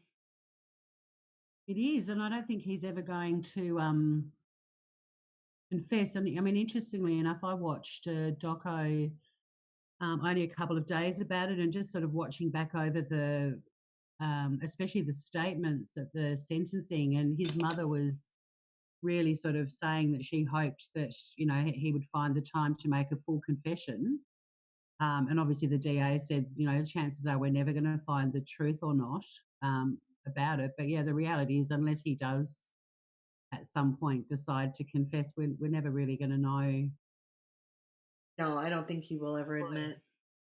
But I think Nicole Atkinson completely stuffed up whatever his little pea brain had conjured up, and he didn't anticipate that. I think he was going to go back and get rid of all of the evidence with her car, and possibly blow up the tanks. I'm not sure what he was planning on doing with her. Maybe where her body was, that probably still would have been affected too if there was an explosion. I'm not sure, but yeah, I mean, he's not the brightest of dudes in the first place, but Nichol interrupting his plan certainly shifted everything, and I think that's why there's so much confusion. I think we all need a Nicole Atkinson in our lives. Absolutely. I'm never going to tell my friends who are really nosy and in my face and my business all the time to back off anymore. I think we got a lot out of this case. And one thing is, keep those friends that seem really nosy and annoying, keep them close. Absolutely. I agree. I'm waiting for Red Lotus to ask her question again. I missed it. Another one I want to ask in the meantime is, do you guys think that Nicole NK was either in the house when it happened or involved in any way? Shanna has her hand up. Yes. I was just going to say what everything Tori said makes a whole lot of sense. I think those are great points. But to that, the answer to that question, in my opinion, is I definitely feel like she was a part of the planning in some way, shape, or form. Like, I think that she definitely gave him an ultimatum on that weekend, on that Saturday night. And I wonder, the only reason why I feel like she was part of the plan and giving him tips on how to get away with it is because of that lengthy conversation they had the night before, the night that Shanann came home. They were on the phone for a very long time. And I think they were freaking out because Shanann's flight was delayed, and that put a monkey wrench in their plans. So I definitely feel like she did a little bit of guiding on him, or guiding as far as like how to do things. And I also think that she was the one that called Primrose School that next morning at 8:30 a.m. And because I believe that she found out that Chris had called beforehand, and she was freaking out, like, you idiot, what did you do? Like, why would you call and tell them that they're never coming again? So she was trying to do some damage control. Interesting. Interesting theory. I know some people have said they thought it was Chris Watts' sister that called her, and I don't see that happening No. at all. At all. I think that is like really far-fetched. I think it's more probable that it was her, like you said. I don't know. I mean, to say she was involved to the point where she knew he was going to commit murder, I think. What? I mean, I don't know. Yeah, like it's hard. Like had that call not been placed to Primrose, honestly, Jay, I would just be like, yeah, she just probably gave him an ultimatum. Said, it's see, either that's what me I or your thought too. wife. Yeah, I thought But that call is that's what throws me off. Yeah, because who else could it be? And it states in Discovery a woman identifying herself as Shanann's mother. And it does not say, in the other times that Cindy actually called, it says Cindy called. But that one point, You it mean says Sandy? a woman, Sandy. Oh, and or Sandy Nutty, has a very distinct voice. Mm-hmm. I mean, I'm not trying to, be mean here, but No, you can yeah, you're tell true. Yeah, you're she's right. got that deep, raspy voice. That Italian voice, that Onorati. Yes. So I guess what I would want to know is why can't they look at the phone records from the Primrose School and see where the incoming calls came from that day? I don't know. That's a good question. I think she called from a burner phone, or she called from a landline in Star 67 herself. Or do you think they even looked into that? That they even were It makes me wonder. Yeah. Yeah, if they were even concerned about that call. I think they had bigger fish in the pan to fry at that point. Yeah, unfortunately, yeah. I think so too. Kid Canuck says no proof that call even happened. How do we know that call happened, Shanna? It was reported. The girl at Primrose, the lady, that receptionist, said that someone called like 30 minutes after Chris Watts did, or 15 to 20 minutes after he did. It was that in the morning Discovery, wasn't it? It was in the Discovery. And then Shay Love says, but they did say it was Shanann's mom that called twice. They just had the times wrong. I believe, just like how the typo of NK going on Shanann's Facebook. That doesn't make sense, and I'll tell you why. Like, why would Shanann's mom call early that morning before she was even tipped off by Nichol? Like, why Nicole Atkinson? Like, why would she call? Yeah, that early. Wasn't it like 8:30 or something? Yeah, it was super early. It was literally like 15 minutes after Chris made his call. And remember, her phone pinged from that area that morning. It sure did. I don't know. It sure did. I think she rode by to see like what the house was looking like. Like, she was anxious because she knew she couldn't call Chris. So she was like trying to ride by. So I've always made this point that they had an 111-minute conversation the night before. They got off the phone roughly 11:08. That was the longest phone call they had had. They've talked, at length, but that was the longest phone call they had. And then you have her at 6:16 the morning of the murders, calling Jim and pinging in Frederick. And I know some people say she was on her way to work. But if you look at her bill for that whole month, not one time did any of her calls, except for when she was at Chris's, not one time did her phone ever ping Frederick.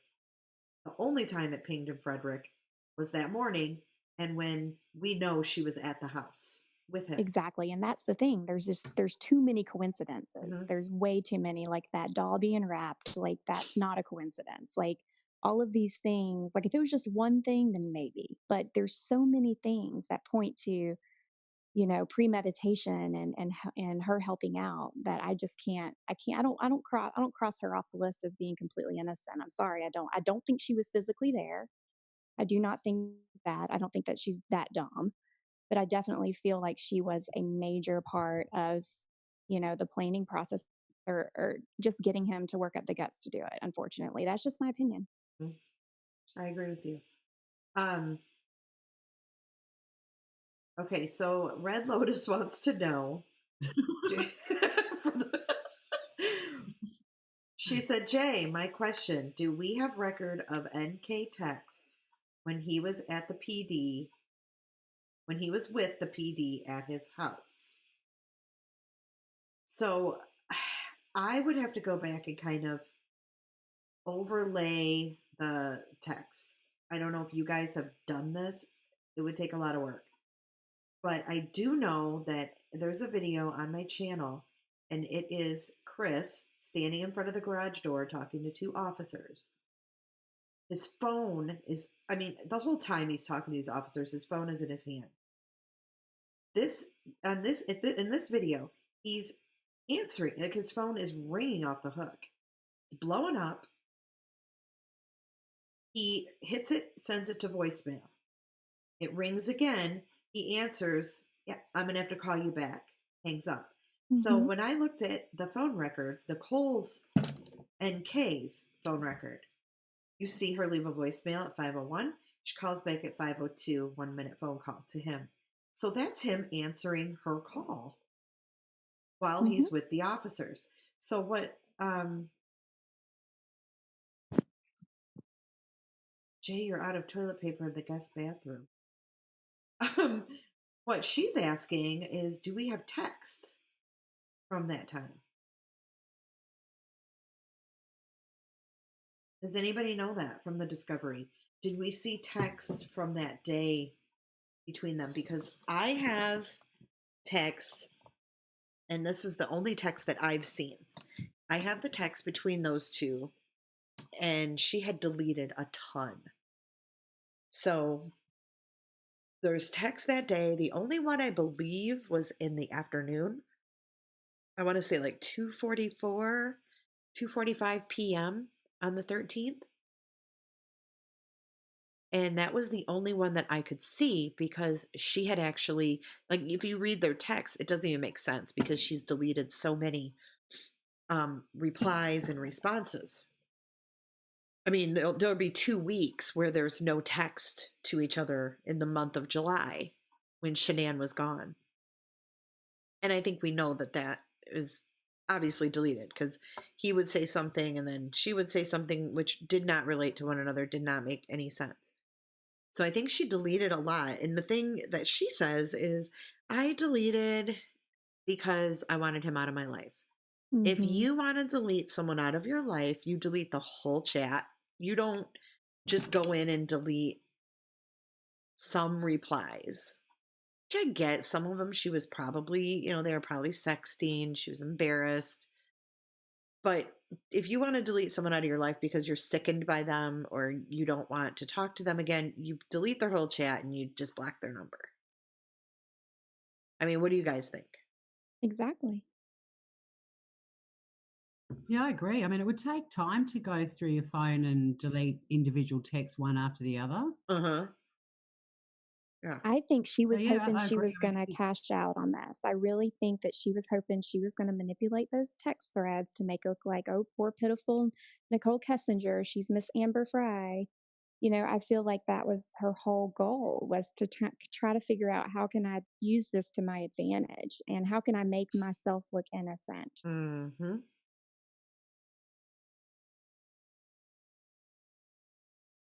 I mean, Googling Amber Fry. I mean, she should have been Googling freaking Amy Fisher. Right. Right. And her searches don't help her any. Okay, so I know No. John Crimes and I talked about this at length. He says that her searches from last year, when she searched up Chris and Shanann, work in her favor. And I'll tell you why he thinks that. And it kind of makes sense, and it made me kind of look at things in a different way. So if she Googled them back in September of 2017, but nothing happened, it doesn't make it look like she really was pursuing him. And he said, I've Googled everyone in my office because I'm nosy. So could that be it? Could she have maybe thought he was attractive and Googled him, but never acted on it? Like, that's what he was saying. Like, in a trial, they would say, okay, maybe she did Google him in September of 17, but she didn't act on it. But Jay, had she not sent that email, and one of the first things she said in that email was, I want a life somewhat like what you have with your wife. Mm-hmm. I mean, has she not put stuff like that out there, then maybe I'd give her the benefit of the doubt. And by the way, I was defending this girl. Before the discovery came out, I truly was defending her, saying, hey, she's the mistress, give her a break. But when the discovery came out, like, I'm sorry, but texts don't lie. Internet history doesn't lie. Same. Phone activity doesn't lie. Same. I was defending her too and saying, she's a victim. Let's not, jump to conclusions, because I looked at her like Amber Fry. Amber Fry had no idea that Scott Peterson was married and his wife was pregnant. Mm-hmm. So, let's see. Do I have any other questions here? And yeah, I think somebody said, Boston said she may have inadvertently planted the seed. Mm-hmm. Who just joined us? Oh, Tori. Oni. Oh, Oni joined us. Okay, Tori, what do you think? You're unmuted. Tori. What do I? No, I put my hand up. I put my hand up because I'm about to eat an icy pole, and they're like a frozen thing. And when you eat them, it'll sound like I'm doing something dirty if you don't mute me. Oh my God, you're crazy.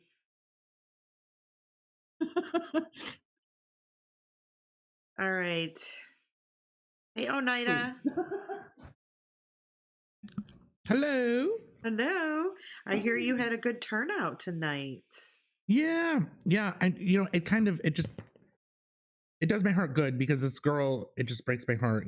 It's you've done the Chris Watts thing. I was doing the Jamie Kloss thing, and then we met up, and we're doing our thing, and well, everybody's when I happy got to that see info you today. It was crazy. I was like, what in the fuck is this? I know. I'm gonna have to watch it. It's crazy. But yeah, we got off, and I wanted to come over and hang out. And cool. Well, here you're just in time for Kid Canucks question. Oh, Jesus Christ. Kid Canucks in here? Oh, yes. Do you really think he's going to miss a Q&A? Come on. It's right up his freaking alley. So his question now, ladies, is how many of you ladies want a broke boyfriend with 3 kids? I'm sure everybody's hand is going to go up. I'm sure I'm going to see all the little blue hands going up for that one, kid. What a goof. Okay, Prepper wants to know, how long did Chris Watts and NK work together? Anybody know that? Because she was like a contract, her dad's contract company or something like that. Ooh, that's a good question. Shanna, do you know?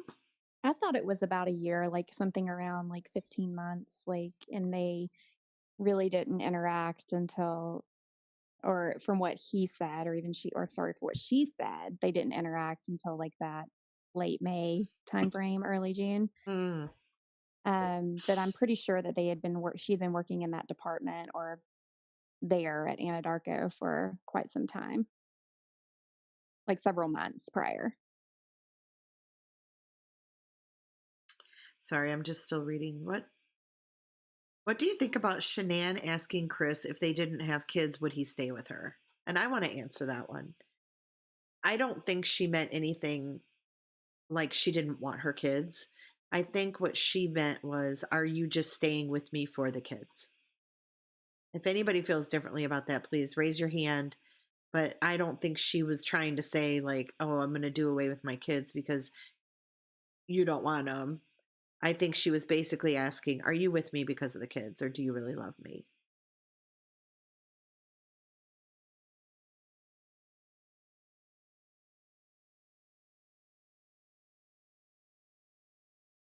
Do you guys feel that the affair was going on longer than what Nichol says? Yes. Ooh, that was quick. Yes, I think even if it was emotional or a little flirting back and forth at the office, I don't think it got physical until around when it did, and I think that was what catapulted all of this into action, unfortunately. But I definitely think there was an attraction there, and they were talking a lot longer than what she claims. So, to go along with that, they got pretty chummy pretty quick. We were just going over this the other night. Oni and I were looking at the emails, the work emails. Remember that, Oni? I have a question. How the hell do I raise my hand? You'll have to ask them because they do it. I don't know. Start video. Are you on Zoom? I am. If you click on the Zoom screen, like tap on it with your finger, there should be some dots up at the top, right? The bottom. It says more, and then you raise your hand. But I'm on a computer. I wonder if that's why. Oh, then I think it's different. I think yours might be at the top, and then you raise hand. Right. But yeah, anyhow, we were looking at the work emails, and it started out with Nichol like, oh, hey guys, your app is working, blah, blah, blah, blah, blah, right? And then it turned into them talking about how much they have in common. And we're talking, this went from June 5th, and by June 22nd, they were already saying how much they had in common, how they liked being heard by one another. And then she ultimately said what Shanna mentioned was I'm looking for a beautiful life like you have with your wife and cute little girls. I mean, we're going from the 5th of June to the 22nd of June. That's pretty crazy. Because you got to figure too, in that time frame, they also went to San Diego. Mm-hmm. So they got close pretty quick to figure that they had so much in common and stuff. And that's just my take.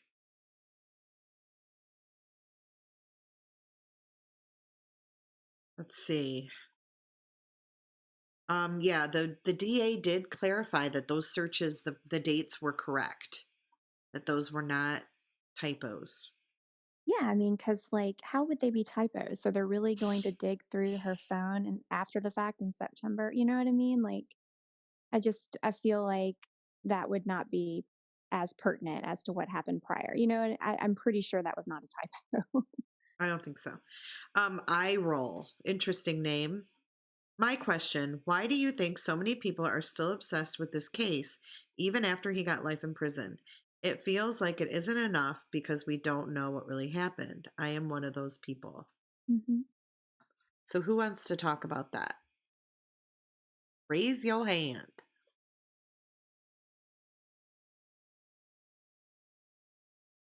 Jamie. Hi. I mean, I think this case, everybody's still interested in it the same way that everybody's interested in the Scott Peterson case. It's been 16 years. Everybody still talks about the OJ case, the Casey Anthony case, the Jodi Arias case. It's just sometimes these cases grip us. The Susan and Josh Powell case, which is a lot like this. He killed the kids and himself when the kids were beginning to speak up and they were telling on him. And he lit fire to them, himself, and blew up the house on a supervised visit and had the CPS workers standing outside. it's the same thing. I believe that when, there are just these cases that come along that we just will forever hold on to. And this is one of those. This is one of the very first cases that we have gotten to know people that have died, a lady and her 2 children, through Facebook, constant, all those videos. We really got to know kind of who they were.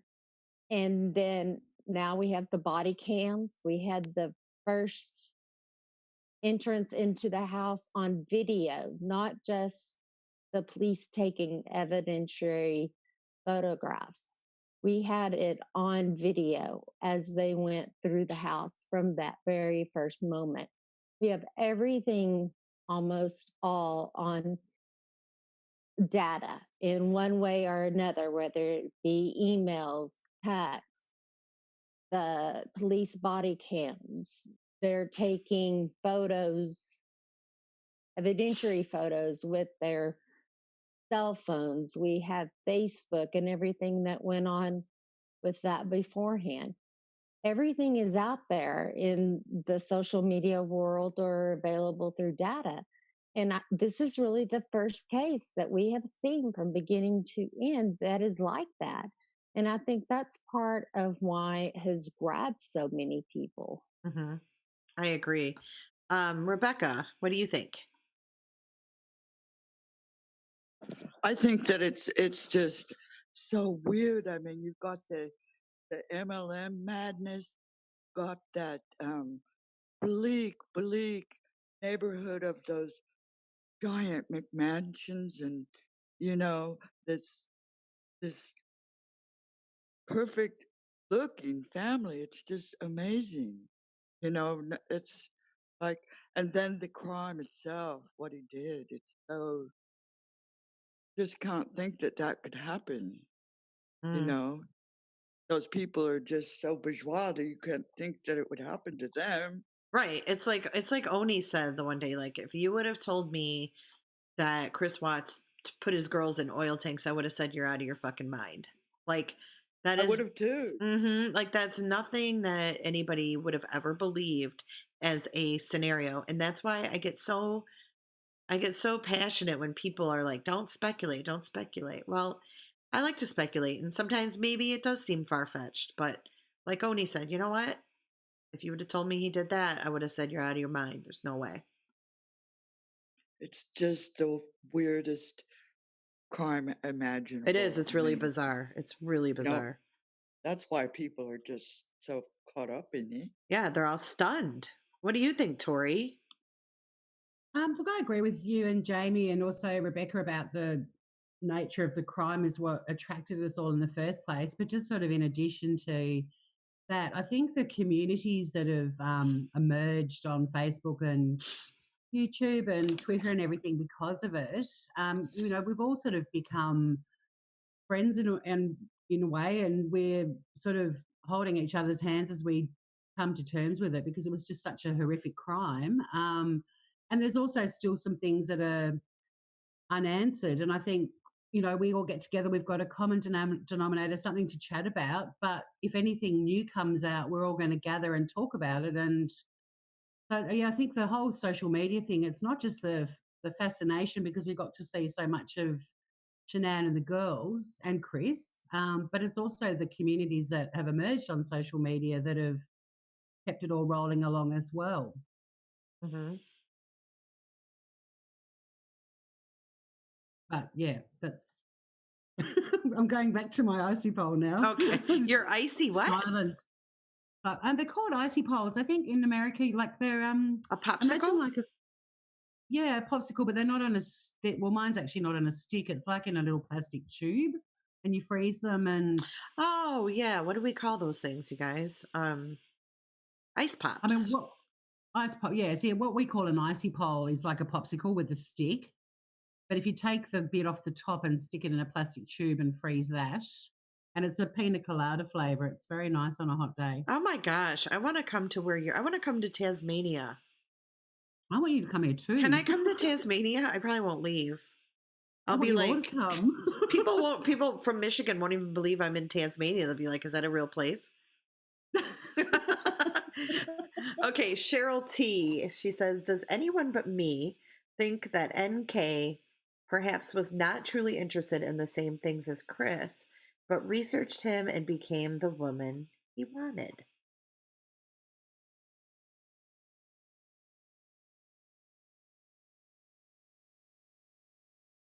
Anyone? I'm going to pick on you if you don't raise your hand. I feel like a teacher. Jamie. Go ahead. I do think she was that person. I mean, she worked in a man's world. Mm-hmm. And most women that do work in a man's world, I mean, I can get along with any guy. I can talk cars and all that kind of stuff with them. And I do think, and, you know, I watch NASCAR and I watch football and basketball and Yeah, all I that don't kind think of it's stuff. far-fetched to think that she had Yeah, those things I in do common. think, Yeah. right. I do think that she was that type of person. And then she was very ballsy. I mean, she had to be. She Mm-hmm. worked in a man's world. And I think that's the way her dad raised her when he had her. Here's another good point. Sarah says, in Chris Watts' relationship video, he says the better looking partner is the one to leave. I think he found self-esteem with the new body and wanted better. I think his new body definitely played a part in this too. I think that, and John Crime said it. He said, think about it. When she first met him, he was probably still chunky Chris when they first started working together, and he lost all that weight and he got fit and he was trim and buff. And maybe that, you know, she noticed that change in him.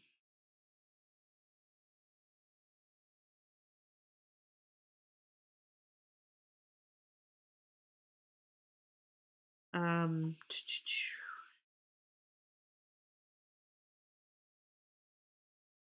Am I muted? Nope.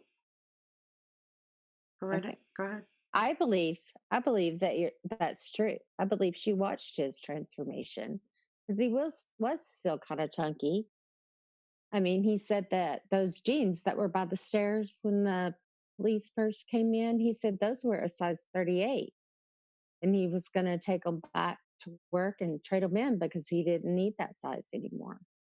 Because these workplaces, they provide you with jeans, work shirts, and some even do shoes, the type of shoes they need to wear. I mean, they provide you with all of that. And I think he was still chunky. And I think she did watch him go through that transformation. And I think that got her hot.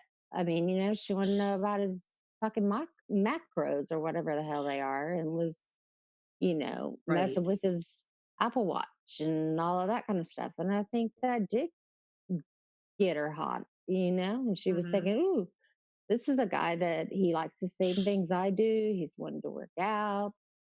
And, you know, you call her a granola cruncher. I call her homely, which is basically, you know, a lot of the same. She likes to go hiking Plain and Jane. do a bunch of outdoor stuff. And I think that turned him on.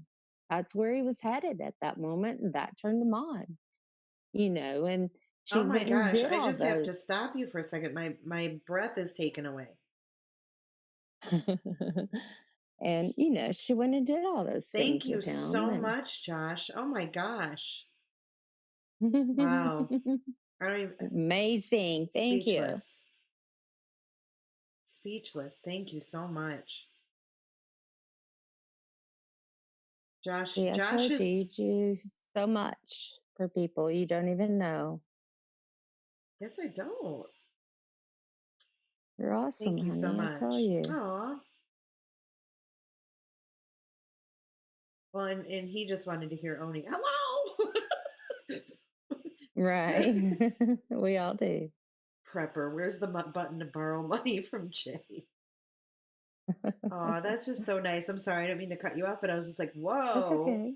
That's okay. Yeah, I didn't even see that. Thanks so But much. I think she did all that stuff with her dad, and so it all turned her on. Yeah. Okay, Shanna has her hand up.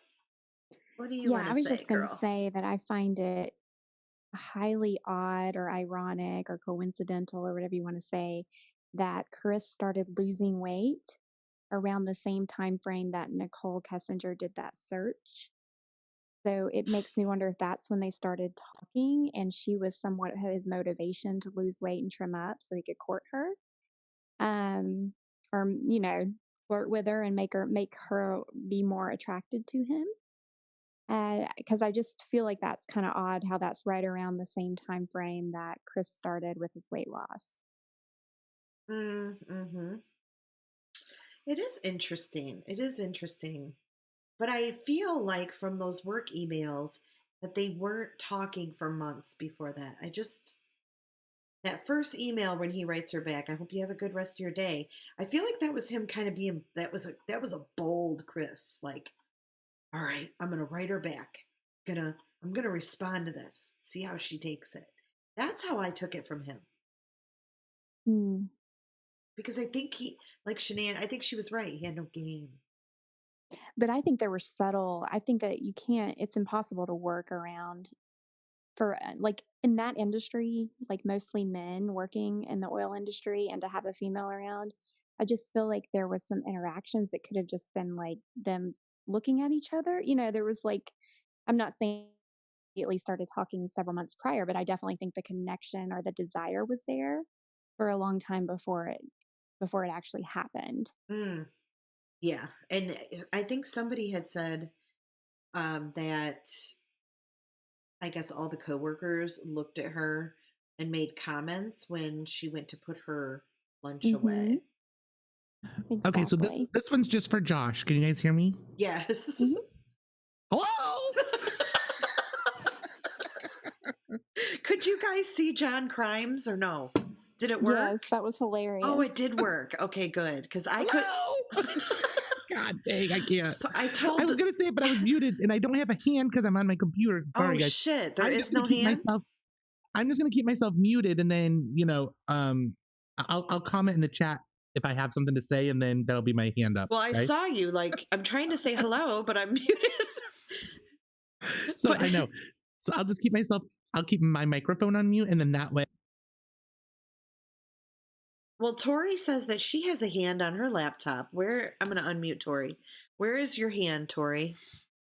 Okay, so in Zoom, Oni, go to I can't remember. I think you opened it, Jay, but we've got the screen with all of our faces, and then to the right there's the list of all the participants. And directly under that, down the very bottom of the list, and there's a few underneath you, Oni. There's Jamie and Karen and Michelle and Rebecca below you. But then you should see a button that says mute me, and then there's also a raise hand button. Okay, while he looks for that. Raise your hand in the air like you just don't care. While he's looking for that, I just want to say, Almond Joy just messaged me. She has to hop off. She has to go take care of her fur baby who's ill. So she's got to give her meds. Yes, and thanks everybody for all the great questions, and I enjoyed participating with everybody. So, and it was great to have you here. Hi, Karen. Long time. Hey, Yoni. Yeah, I'm sorry I have to leave. I have a puppy who broke 2 vertebrae in her neck. So good. I know. Yeah, so I've got to go take care of her. It's time for her medicine. So give Ella kisses from us. I will, and I will chat with you guys the next go round. All right, love you, Almond. Thank you. All right, love you. Bye. Talk to you guys later. Bye. I'm wondering if it's because I have a pro account. All I have is under mute. I have select a microphone, same as system, Yeti, external mic, MacBook Pro mic. I show you audio capture, same as system, multi-speaker, external headphones, test speaker, switch phone, audio settings, and then the 3 little bubbles that are next to the mute button Start video, mute my audio, rename, hide non-video participants, and hide self-view. I don't know. I'll just put my hand up You're in the fine. chat. Just, you don't have to mute. Or if you clicked on the participants button only, because that's where, if you down the bottom at the bottom. Oh my God, there it is. So you have the, okay, raise hand. Hold on. Did that work? Yep. Yay. I see your little hand. Mute my fat ass then. I found it. Oh my God. Oh shit. He's too much. I love him so much. Yeah, Josh, you are amazing. That was not expected at all. How nice. So Pete's.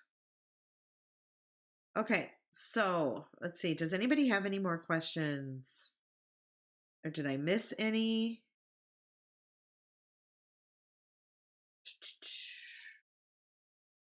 Think he'll remarry in jail? Ugh. I hate to think of that.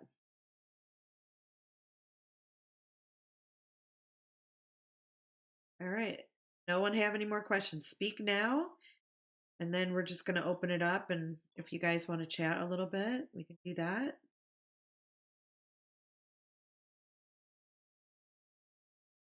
Got 421 people in here.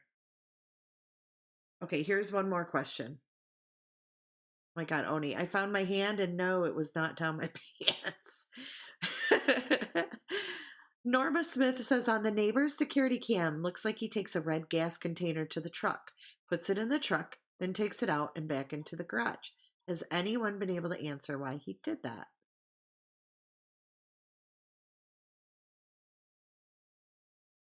And if anybody here is on the fence as to who killed the kids, type a 1. If you are on the fence that he killed any of those, you're on the fence of who killed them, type a 1. All right, Jamie, you want to answer that question about the gas cans? Well, I was always, I mean, before I really came to the conclusion that it's a possibility that the girls were just killed as thought brought up, I thought, maybe he didn't really mean to kill them, but maybe the things that Nichol told him, he told his parents to make that, she was like, you need to tell your parents these things so things won't, you can have an alibi that you really didn't mean to kill the kids or whatever. But I researched Anadarko, and within the last year or two, they had an explosion and a gas leak and an explosion. And that was when he saw that he was with that coworker when his boss texted that coworker, was talking to him about that gas leak, and he inserted himself into that conversation and said, no. He can go do what he needs to go do. You don't need to come out. I'll do this all by myself. And that his boss kept asking him, are you sure? I'll come help you. And he's like, no, I got it. Mm-hmm. No problem. And what Nichol did in the office was that equipment that was used to monitor the pressures in those tanks. And she told the police in her interview that they had problems with that, but it had all been fixed or whatever.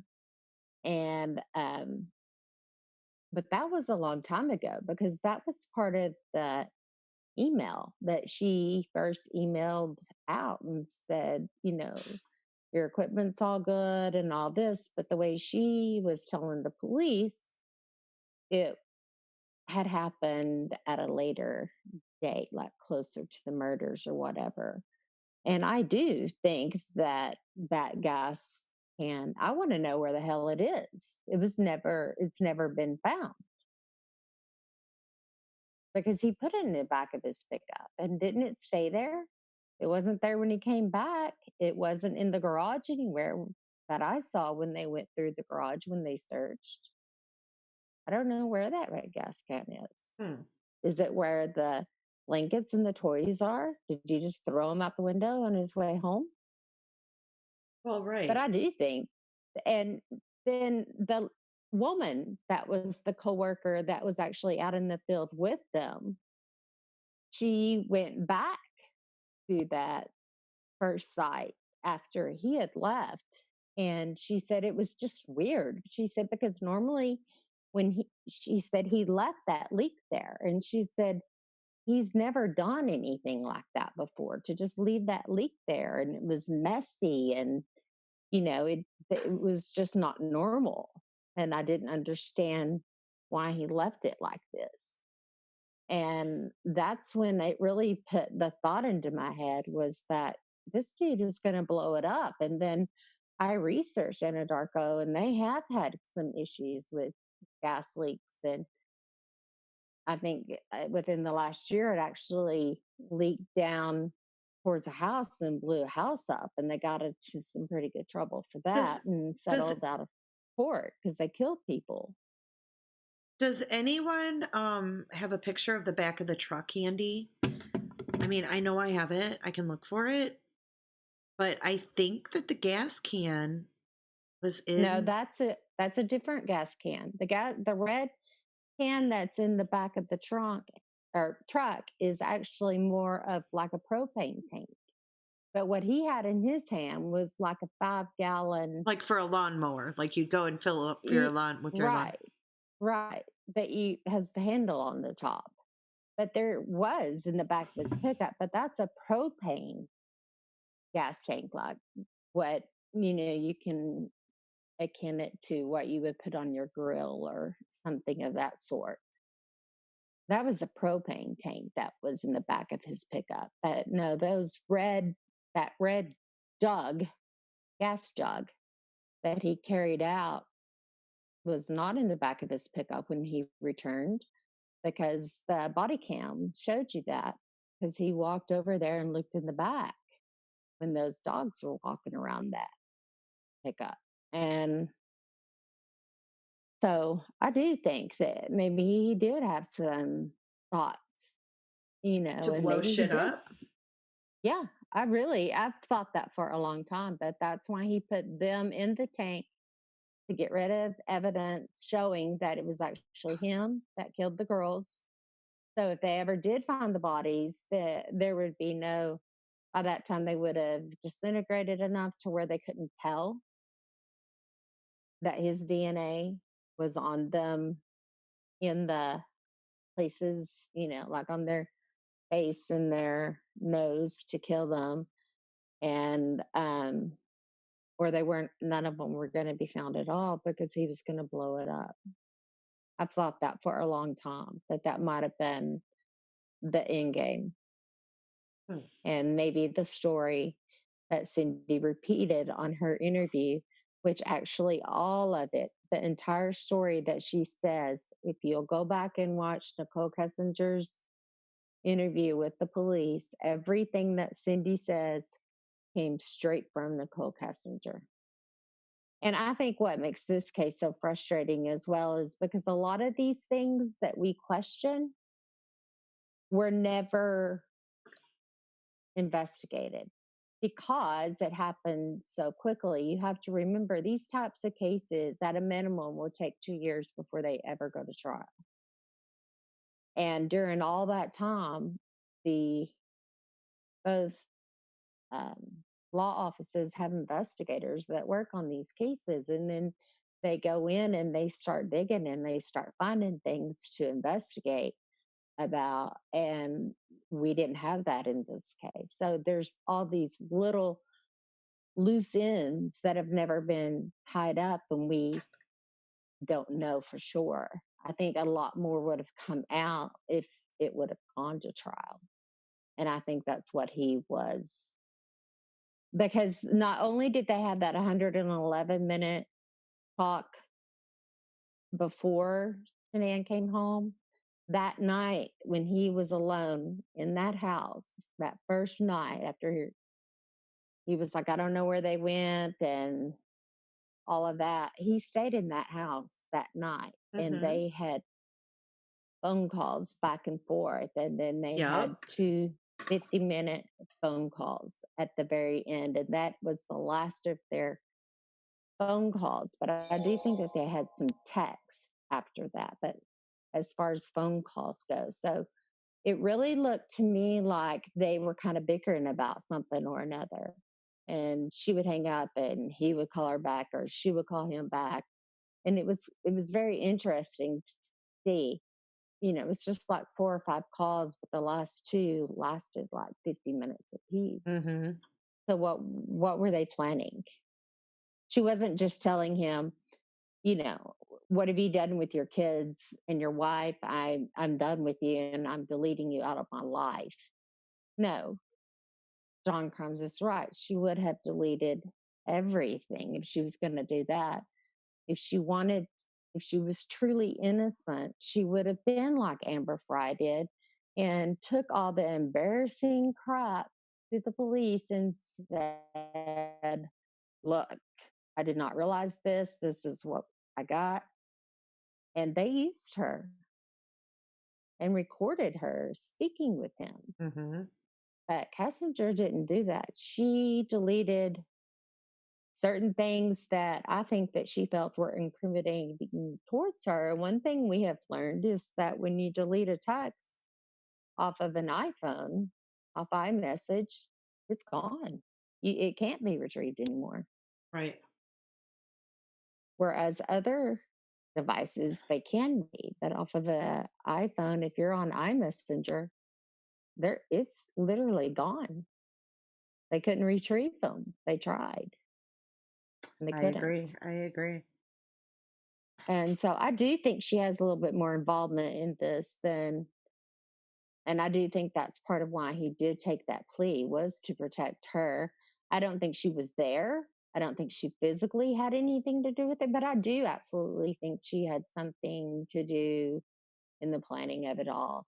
And maybe she gave him the idea to also write that letter. I mean, he, in his entire life, he's never done something without being told. Right. I mean, he's always been guided. Right. Where the hell has all this come from? All of a sudden that he concocts this entire plan all by himself? I don't think so. That's just my opinion. Yeah. I didn't notice that Shanna had to go, but she had a lot more in it.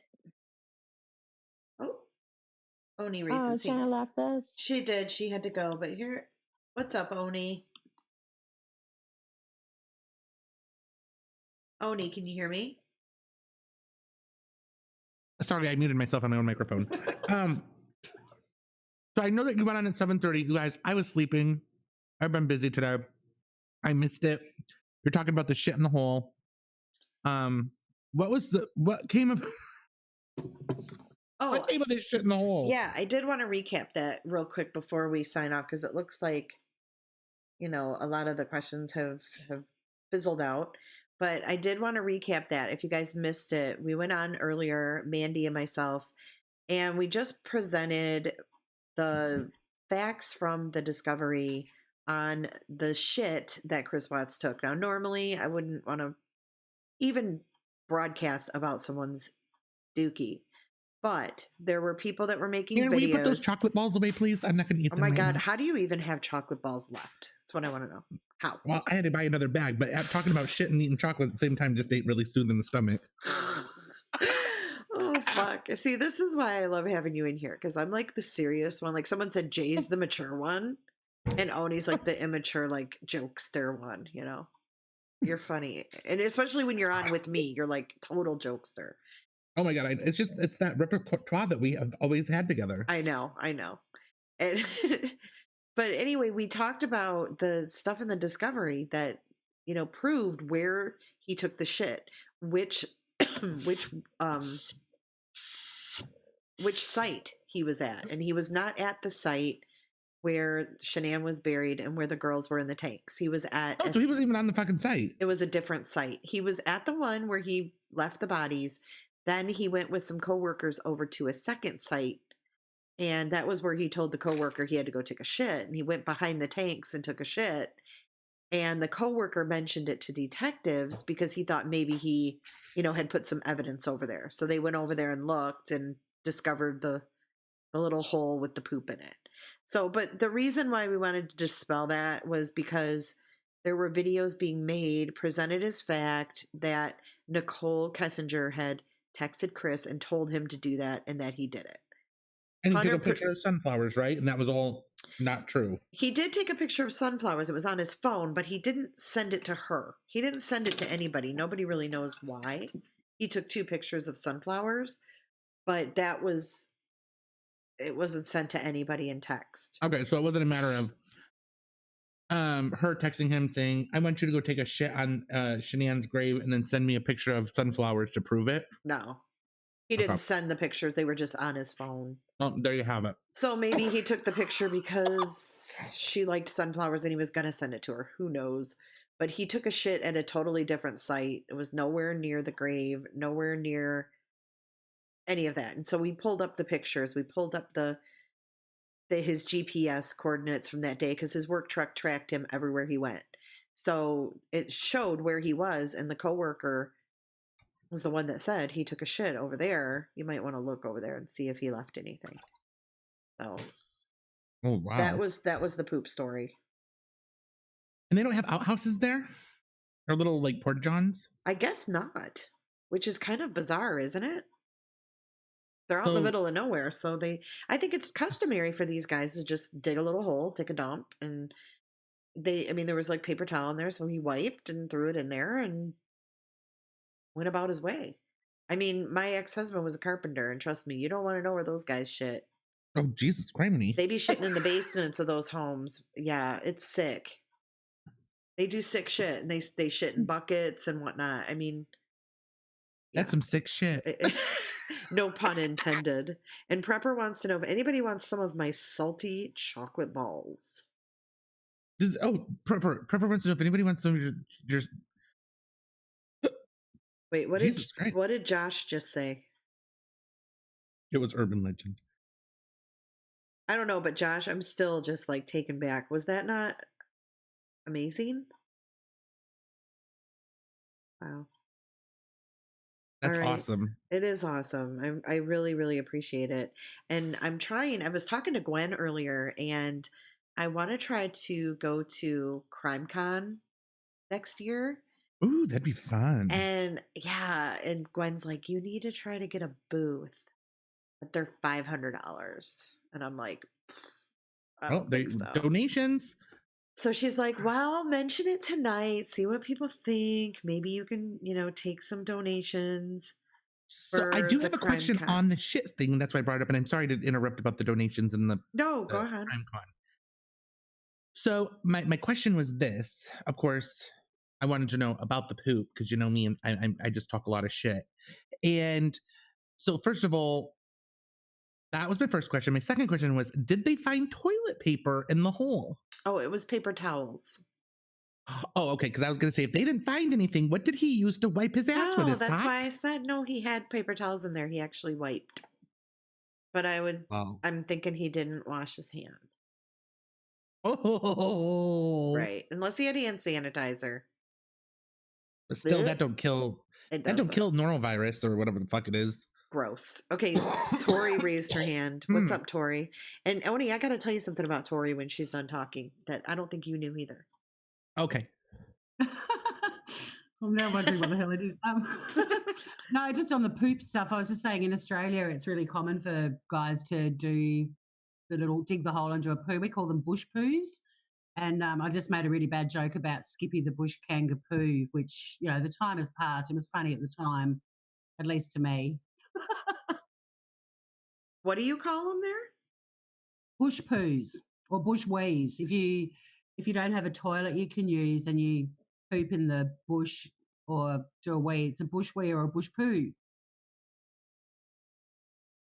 Yeah, it's pretty common here too with like workers, construction or when they're out somewhere where there's not a bathroom. Raw butt from wiping your bum with paper towel. You think he would have carried some nice little 3-ply cottonelle tissues or something. Well, at least he wiped. Well, true. But I wanted to tell Oni about you that I never knew this about you. She was a lawyer and she changed professions from a lawyer to a comedian, a stand-up comic. Oh, really? Isn't that fucking cool? That is I awesome. think that is so cool. I had no idea. Like, I always thought you were fucking funny. And I thought to myself, this chick needs to be a comedian. And then to come to find out you are. It's just kind of ironic. It's funny. It's nice And the- having people to bounce off, though. Like, I know my sort of skill is off the cuff stuff in chat and Oh, things like shit. that. And I did breakfast radio with a co-host. It's like if I did a live YouTube channel, it was just me, I'd be really awkward. I like having people to banter with. And you guys feed me so many opportunities for one-liners. So Oh, the credit belongs to you guys. I'm sure we do. You always have them in the chat. You always crack me up. Okay, Yeah, Rebecca. I gave up being a lawyer. Speaking to of become a crack, comedian. oh, Michelle has to go. Okay, here, I'm going to unmute her so she can say goodbye. Michelle, thank you so much for being on the panel tonight. I'm sorry I didn't contribute more, Oh, you were fine. You were fine. but I loved listening to everybody. Yeah, no, and I'm glad I finally got your ass on here. All right. Thanks, girl. I'm sure I'll All right, talk love to you you. guys. Love ya. Bye. Bye. And speaking of cracking me up, Rebecca raised her hand. What's up, Rebecca? Where's the CrimeCon city this year? Oh, this year it's in New Orleans. And you can go on. Oh, boy. Rebecca, you can't come to the States. You get in trouble when you come here. No, I was gonna say, have Tori come from Tassie. Wouldn't that be fun? Yeah, I'd go. Oh my God. All of us together. Wouldn't that be a hoot?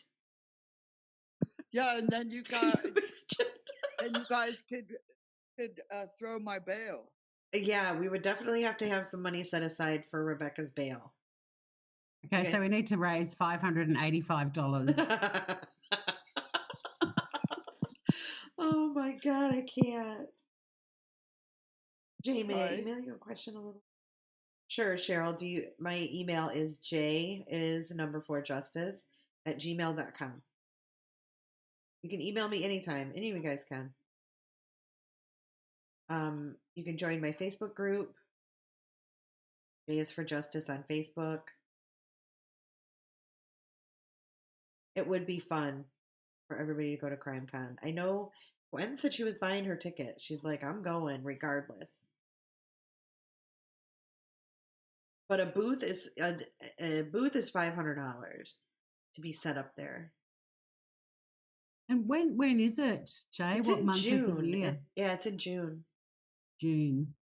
So that would be for you Aussie folks. That would be winter, right? Yeah. Yeah, but I'm going to be in Hawaii in Are you August, kidding September. me? I was hoping it would coincide with that. Hawaii? Yeah. I want your life. I want your life. You live on an island. You eat pina colada popsicles. You're sunburnt in December, and then in June you're going to Hawaii. Or when are you going? September? About August, September. Like when I'm getting sick of the Tasmanian winter, I usually pack my little bag and head somewhere tropical. So is it cheaper for you to go to Hawaii than? Yes, Because yes. you're closer. Although it's expensive when we get there because the exchange rate. I think when I went over this year, I was getting about 72 US cents to an Aussie dollar. But the actual flying part is cheaper. Because a lot of my friends in Hawaii, we were sort of trying to work out why they don't come here more often, and it's definitely more expensive for you guys to come here than for me to go to you. Why is that? Why is that? I don't know, Rebecca. It was really Thought it weird. was I mean, more I did going fly, over there. well, I mean, I did fly Shitstar or Death Star or Jetstar, So whatever do you want to call I. it.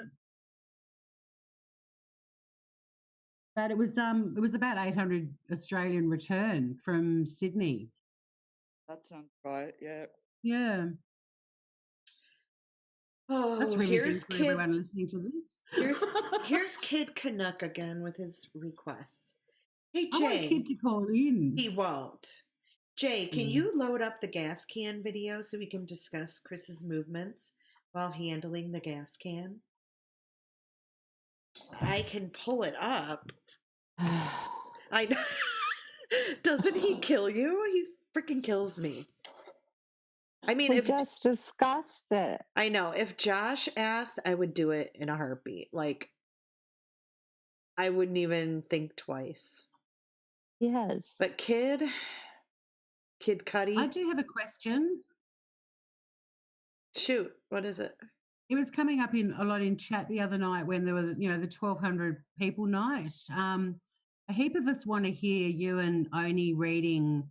It's only short, but reading the text messages between NK and Charlotte, because the voices will make us all wet our pants.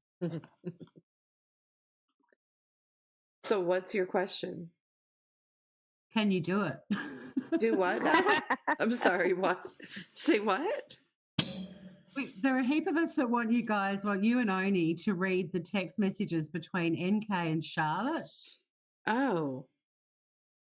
I'd have to find those. Especially NK if Oni did that and the pussy reference and everything. Although where Sean will Oni touch. is the good Nichol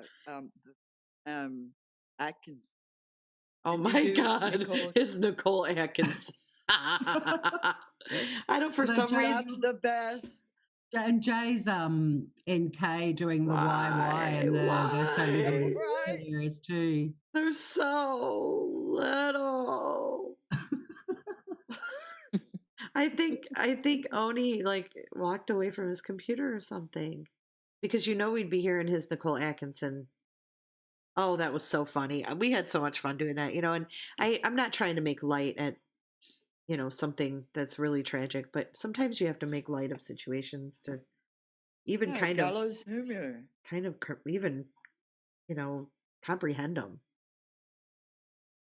The other one that'd be funny to do would be Tammy, the interrogation, because the lisping for Tammy would be hilarious too.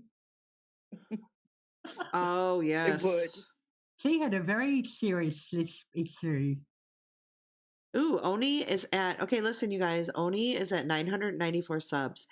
He needs to get to 1,000 tonight. He only needs 6 more. If you're not subscribed to True Crime and Gossip, please hop over there and subscribe to him real quick. He only needs 6 more. Hey, Crime Vault, are you new here?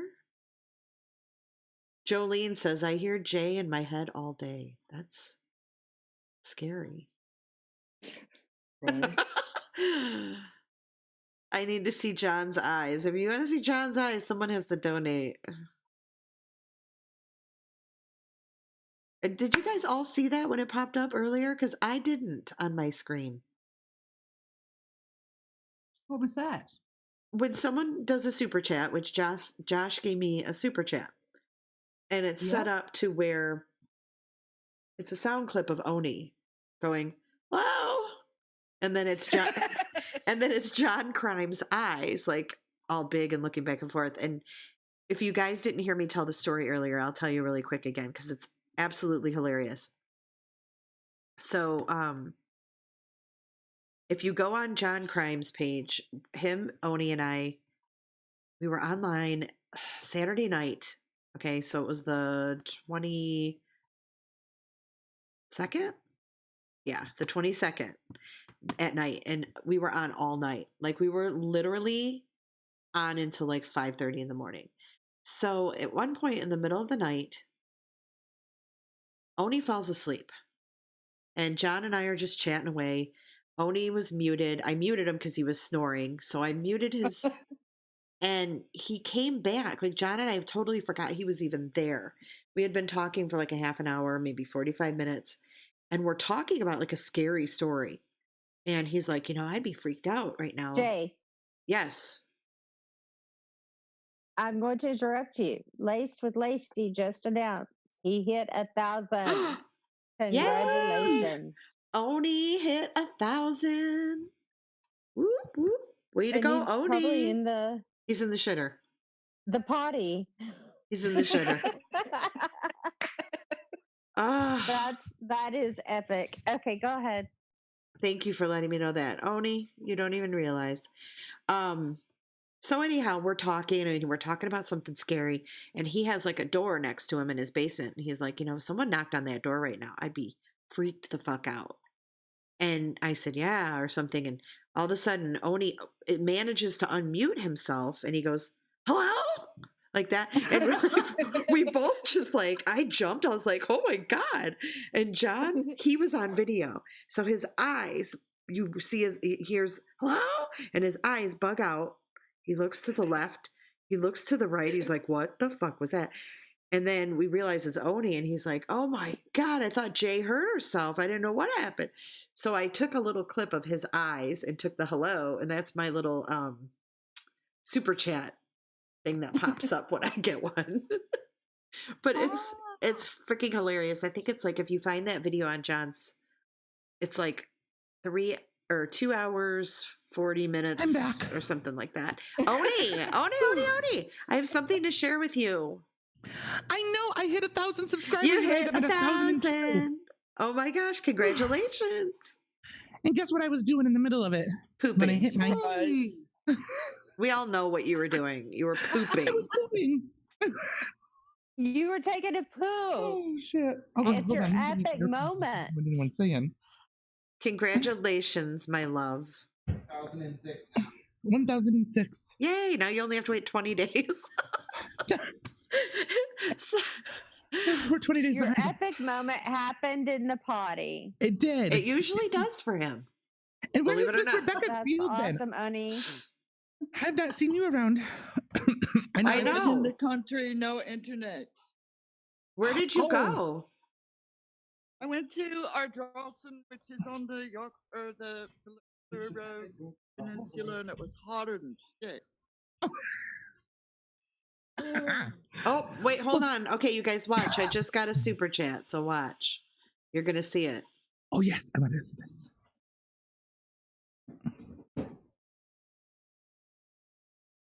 What happened to it? Did I miss it? I didn't hear the... Well, here, I'll just do it. Hello? There's John. There's John's eyes. Do it again, Arnie. Hello? You can't even redo it. It was can't even so do it. goddamn funny. Oh! It was like... Oh! I think he got the last part of it before I think the whole part. Oh, there it is. Like, hello? Yeah. Yeah, I was like, hello? Oh my Here it comes, I God. just seen it. Oh, it's gold. We literally spent 2 hours yesterday Oni trying to get me to learn Oh how my to gosh. set this thing Yes. up with John's picture and his eyes, turning it into different files to get it on there. But it was worth every moment. It was fucking I think hilarious. mine's going to be over on True Crime Gossip when I do it. It's going to be a dancing empanada, and it's going to say, kiss my empanada, and then it's going to be a dancing empanada. My sexy NK empanada. saying, why? Do that. Do that. Oh my God. You know, But if you use her voice, she'll probably come after you. Oh, when shit, I no. speak sometimes in the Kelsey thing, I'll type out why. Okay, here we go, you guys. I love this. Hey, Prepper. So you guys, just so you know I was live while Jay was live. And this may happen sometimes, probably not frequently, but it will happen probably, occasionally. But so for those of you who missed it, I just want to let you know, we covered the Jamie Kloss thing, and the source that we actually were covering made up a fake account, a troll account, and came in there and was sitting in there watching it this whole time. Eerie. And thereafter, even made more remarks, which was really crazy. Wait, say that again? He said even more. Who did? The guy from the thing that we were reading. What thing? So we had a whole thing of Reddit, this guy who basically has this whole scenario of what happened to Oh. Jamie Kloss, including there were 3 perpetrators. One of them didn't have blood on his hands. She's in a blah, blah, blah. Like, this guy basically is incriminating himself. Well, he created a troll account, came in my thing, and then he posted in Facebook, And it's then now added even more information, which is creepy freaking eerie. Well, what is it? Or Well, I don't know if I really want to say on here, on live. I want to think about this because here's the thing is we need him to keep talking. right. We need him to keep Well, talking. Ooh, honey, I am like so Yes, intrigued Bren. because this is the case that started my Facebook groups when I started getting into the Facebook group. Yeah, I didn't was realize you were Jamie heavy Foxx. into that. Very heavy, like Yeah. consumed. Yeah, that's why I started True Crime and Gossip, you guys, just so you know. I mean, back over on Periscope, because I had this case and I'm like, okay. And then I had Chaz and Lish, and they were helping me dig and we were getting information. And I mean, we spent countless days and hours researching it. And then we would go live and we had a lot of people interested in it. And that's how that's how TCG was even manifested. So that's why anytime that there's something, if it's breaking or with Jamie, I'm going on. I don't care if fucking President Trump's on. I don't care who it is. Right. No disrespect to Jay, and Jay is for justice, you guys. I know she had, she was doing her thing over here. I totally respect that. But that may happen from time to time. And I just wanted to say, Jay and I, we're soul sisters. Nothing's going to break us up. There's no drama. Nothing that's going to happen. We just both have channels. We may broadcast periodically at the same time, but it's, we don't want. And that's okay. Yeah, we don't want our viewers to feel torn or feel like they are being pulled in one direction or the other. We never want you guys to feel that way. So I just want You to can always replay one or the other. Exactly. I love you, Oni. I love you too, my little. I was going to say call you my little cookie, but we already got Cookie in here. I love you, my little friend, my little poodle. I'm your poodle. I am Empanada. Sexy empanada to you. Oh God. I'm not into the empanadas, guys. Yeah, do you know what, you guys? Oni and I, when we first met, well, the first time we met in person, when I went over to his house, is that when we realized we had the same tattoo? Or was it before that? We didn't realize that on the phone, like we were talking about it. Yeah, I think we're talking about tattoos. I'm like, oh, I only got 2. I got a sun on my ankle, and I have one that says "Mama's Boy" on my Yeah, forearm. that's right. And I was like, what? What kind of sun on your ankle? We have almost the identical tattoos on our ankles. Is that not weird? Yeah. They're almost, yeah. You know what we should do is when you come, we're going to have to do, obviously, lives, and we'll show everybody the tattoos. Okay, I'll have to shave my legs. Oh, it'll look more like we have matching ones because it'll be. We'll play married hag. You don't shave your legs. I'm just kidding. We'll play. Guess whose leg it is. Yes. Yes. I'm just kidding. No, I actually shaved my legs today. My birthday. New Year's Eve. Yes. Oh my God! What a cool birthday to have. Well, not when I was a kid because everybody was gone, but when I got older, hell, there's something to do if you want to go do. Yeah. So, Well, yeah. happy early birthday. I'll remember to wish you a happy birthday because we're going to go. I'm going to go over to Oni's and we're going to ring in the new year together. Yes. Yeah, I knew y'all were going to do that. I think I'm going to have champagne that night. I know, Aaron, it's so funny you say that. Aaron's like, should we get a bottle of champagne and then, get some sparkling apple juice for you and me since we don't drink? He literally said that last night. It was cute. Yes. Me and Mama Elle can drink the champagne. Yes. You need to get my mom. She needs to get. Oh my God. We're going to let loose, you guys. She needs to have a couple glasses of wine and a dick. All three. Well, I can't. Poking. I'm telling you, my mom, I love her to death, but sometimes she's ornery, and I can't help her with that part. I can help her with. I'm ready to hire a male hooker. I said, fuck you. Oh my God, your mom. Your mom. Oh, what did Kid just say? Being a jerk. He is being a jerk. What's his problem? Kid, email me. He gets pets when you get off of topic. Well, I think, are you closing it out? I mean, I don't know if we're... No, I'm getting ready to close it out. I think, we're done with the questions, and I want to thank everybody who took the time to join on the panel. I think it went extremely well. You guys know your stuff, and I hope that some of the unanswered questions were answered. I think there was a couple times where I saw people say, you know, oh my gosh, I didn't know that, you know. So I think that's cool. I think that's really Yeah. cool because all of your hard work and reading, I know that it was for your personal interest, but you know, it's helping other people understand too, because this is a complex public case. I mean, everybody is talking about it. So tell Kid Thank to you so email me. much for letting It's us been join awesome. you. Yeah, Exactly. it was Thank you. fun. It was fun. And Rebecca, I'm glad you're back. I was getting a little worried about you, girl. Yep. Yeah, when I don't see you guys for I a little had to bit, come I'm back. like, where are they? What happened? And I have no way to get a hold of you. Like, you guys know where to find me, but if I want to find you, it's like I'm lost. So don't do that. Tell me when you're going to be gone for a month. Keep me posted. All right, I'm gonna go cool off. Okay, you go sit out in the snow. Did you quit smoking yet, by the way? Oh, and there's no snow here. It's like 38 degrees. Oh, well, guess what? This is day, I think, 29 for me. Whoop, whoop. Wow. I know. Can you believe That's amazing. I actually did it? That's good. I'm gonna do it. I'm gonna do it. I know. I You've got your inspired back. me Well, I got your and my back when you guys husband. decide. So, all right. Well, thanks again, you guys. And I love you all. And thank you so much, Josh. And thank you for everybody who sent over super chats. I appreciate it so much. And I will talk to you guys tomorrow.